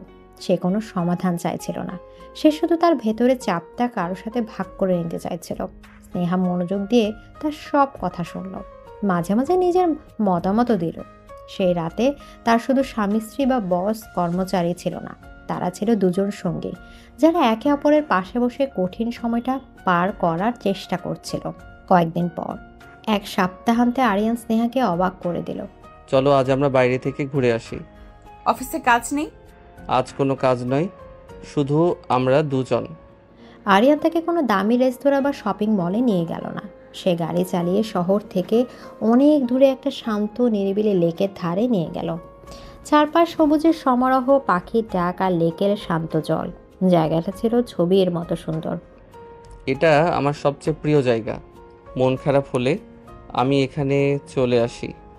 স্নেহা বুঝতে পারলো আরিয়ান তাকে শুধু একটা জায়গায় বেড়াতে আনেনি, সে তাকে তার ব্যক্তিগত গোপন পৃথিবীর একটা অংশে প্রবেশ করার অনুমতি দিয়েছে। ছোটবেলায় মায়ের সাথে এখানে মাছ ধরতে আসতাম। মা চলে যাওয়ার পর আর আসা হয়নি। অনেক বছর পর আজ এলাম। আরিয়ানের এই কথায় স্নেহার ভেতরটা মোচড় দিয়ে উঠল। সে দেখল এই শক্তিশালী মানুষটার ভেতরেও একটা শিশু লুকিয়ে আছে, যে আজও তার মাকে খুঁজে বেড়ায়। তারা লেকের ধারে পাশাপাশি বসে সূর্যাস্ত দেখছিল। পরন্ত বিকেলের আলোয় আরিয়ানের মুখটা অদ্ভুত মায়াবী লাগছিল। হঠাৎ একটা ঠান্ডা বাতাস এসে স্নেহার শরীরে কাঁপুনি ধরিয়ে দিল। কিছু বুঝে ওঠার আগেই আরিয়ান তার গায়ের কোটটা খুলে স্নেহার কাঁধে জড়িয়ে দিল। শুধু তাই নয়, সে স্নেহাকে আলতো করে নিজের আরও কাছে টেনে নিল। তার বলিষ্ঠ হাতের বেষ্টনীর মধ্যে স্নেহা এক অদ্ভুত নিরাপত্তা আর উষ্ণতা অনুভব করল। তাদের মধ্যে দূরত্ব এতটাই কমে এসেছিল যে সে আরিয়ানের হৃদস্পন্দনও শুনতে পাচ্ছিল। স্নেহা। আরিয়ানের এই ডাক শুনে স্নেহার বুকের ভেতরটা ধক করে উঠল। সে মুখ তুলে আরিয়ানের চোখের দিকে তাকালো। সেই চোখে ছিল এমন এক গভীর আবেগ যা স্নেহা আগে কখনো দেখেনি। আরিয়ান খুব ধীরে ধীরে তার মুখের দিকে ঝুঁকে এলো। স্নেহা চোখ বন্ধ করে ফেলল। সে জানতো এই মুহূর্তটা তাদের সম্পর্কের নতুন ভোর নিয়ে আসতে চলেছে। সে আর বাধা দিল না, বরং নিজেকে সঁপে দিল এই আসন্ন মুহূর্তটির কাছে। আরিয়ানের মুখটা যখন ধীরে ধীরে ঝুঁকে আসছিল, স্নেহার মনে হলো তার হৃদস্পন্দন কয়েক মুহূর্তের জন্য থেমে গেছে। তার চোখের সামনে ভেসে উঠেছিল তাদের প্রথম রাতের ভয়ঙ্কর স্মৃতি, আরিয়ানের সেই হিংস্র রূপ। কিন্তু আজ এই লেকের ধারে পরন্ত বিকেলে স্নিগ্ধ আলোয় তার সামনে যে মানুষটা ছিল, সে সেই পুরনো আরিয়ান নয়। এই মানুষটার চোখে ছিল ভয়, ছিল একরস দ্বিধা, আর ছিল এক গভীর না বলা আরতি। স্নেহা তার অতীতের সমস্ত তিক্ততাকে মন থেকে ছেড়ে ফেলে চোখ বন্ধ করলো। আরিয়ানের ঠোঁট যখন স্নেহার ঠোঁটকে স্পর্শ করলো, সেই স্পর্শে কোনো জোর ছিল না, ছিল না কোনো অধিকার ফালানোর চেষ্টা, ছিল শুধু একরাশ কোমলতা আর পরম মমতা। এটা ছিল দুটো ভাঙা হৃদয়ের প্রথমবার একে অপরকে খুঁজে পাওয়ার মুহূর্ত। স্নেহার মনে হলো বহু বছর ধরে বয়ে বেড়ানো এক নিদারুণ যন্ত্রণা যেন এই একটা স্পর্শে মুহূর্তের মধ্যে গলে গেল। আরিয়ানের কাছেও এই অনুভূতিটা ছিল একেবারেই নতুন। সে প্রথমবার কোনো কিছু জয় করার জন্য নয়, বরং নিজেকে সঁপে দেওয়ার জন্য কাউকে স্পর্শ করলো। কয়েক মুহূর্ত পর যখন তারা একে অপরের থেকে বিচ্ছিন্ন হলো, তখন দুজনের চোখই ছিল এক অব্যক্ত আবেগ আর জলের রেখা।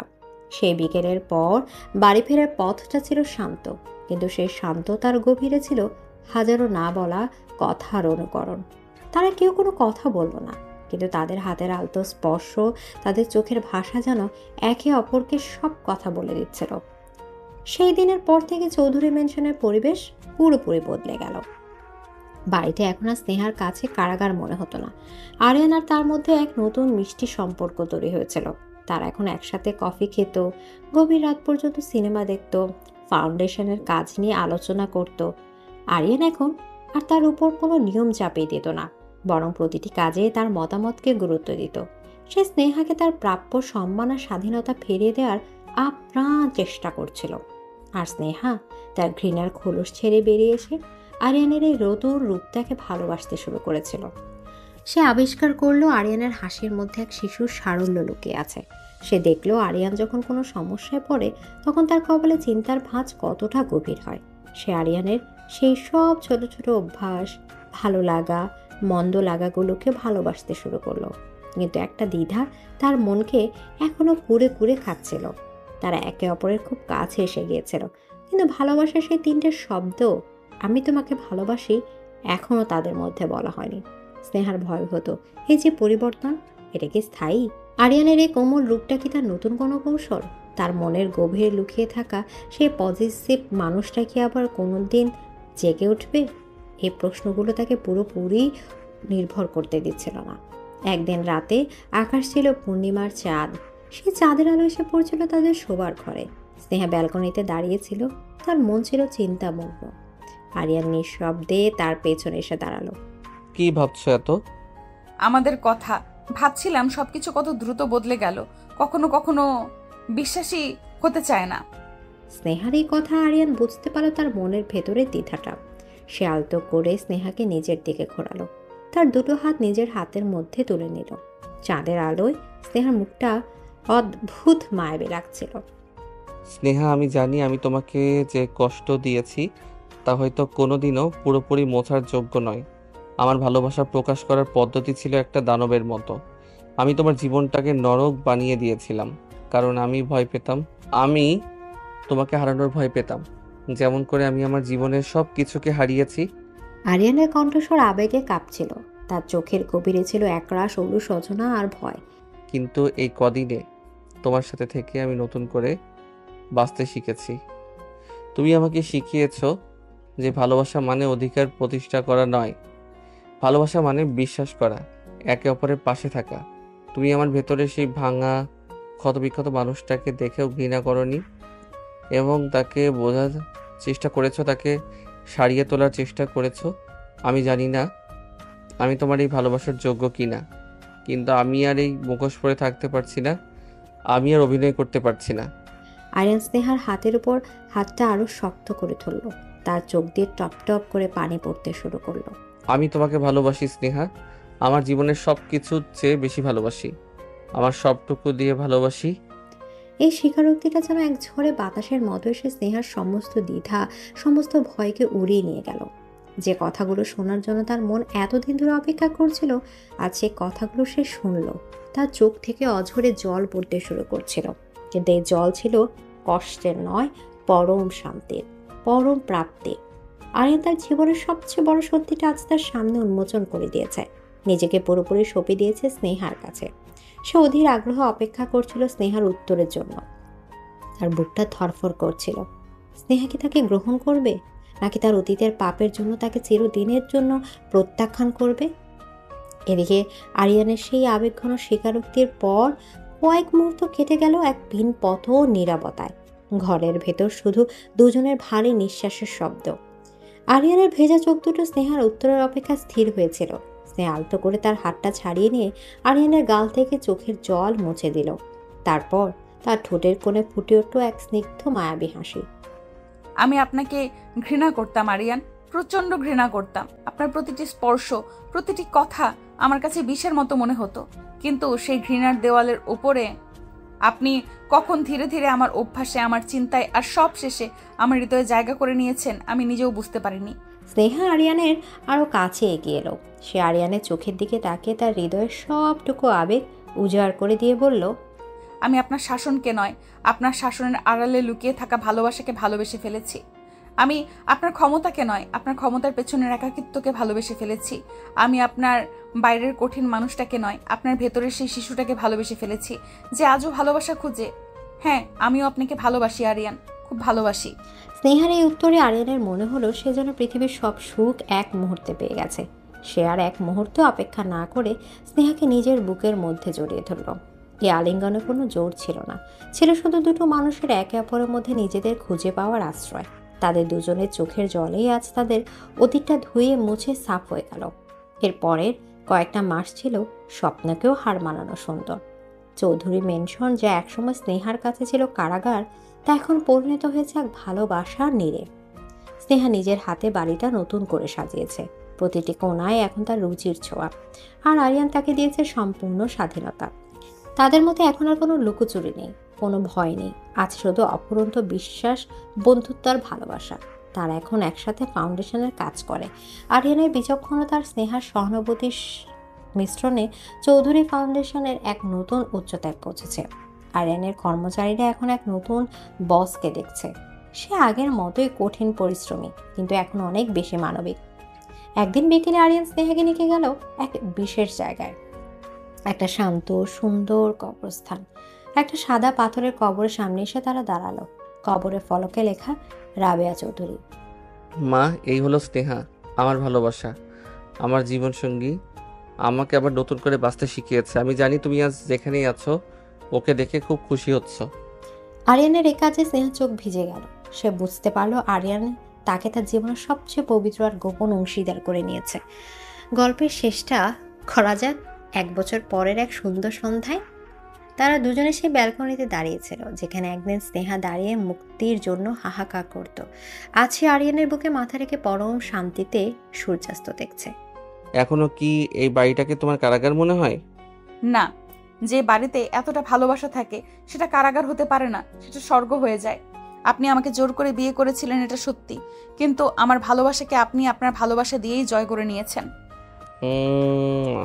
আর তুমি আমার ভেতরে পশুটাকে একজন মানুষ বানিয়েছ। তুই আমার সে অগ্নিপ্রেম যা আমাকে পুড়িয়ে শুদ্ধ করেছে, পূর্ণতা দিয়েছে। তাদের ভালোবাসার গল্পটা হয়তো কোনো রূপকথার মতো শুরু হয়নি। তাদের পথটা ছিল কাঁটায় ভরা, ছিল অনেক ভুল বোঝাবুঝি আর যন্ত্রণা, কিন্তু সব ঝড় শেষে তারা একে অপরের মধ্যেই নিজেদের আশ্রয় খুঁজে পেয়েছিল।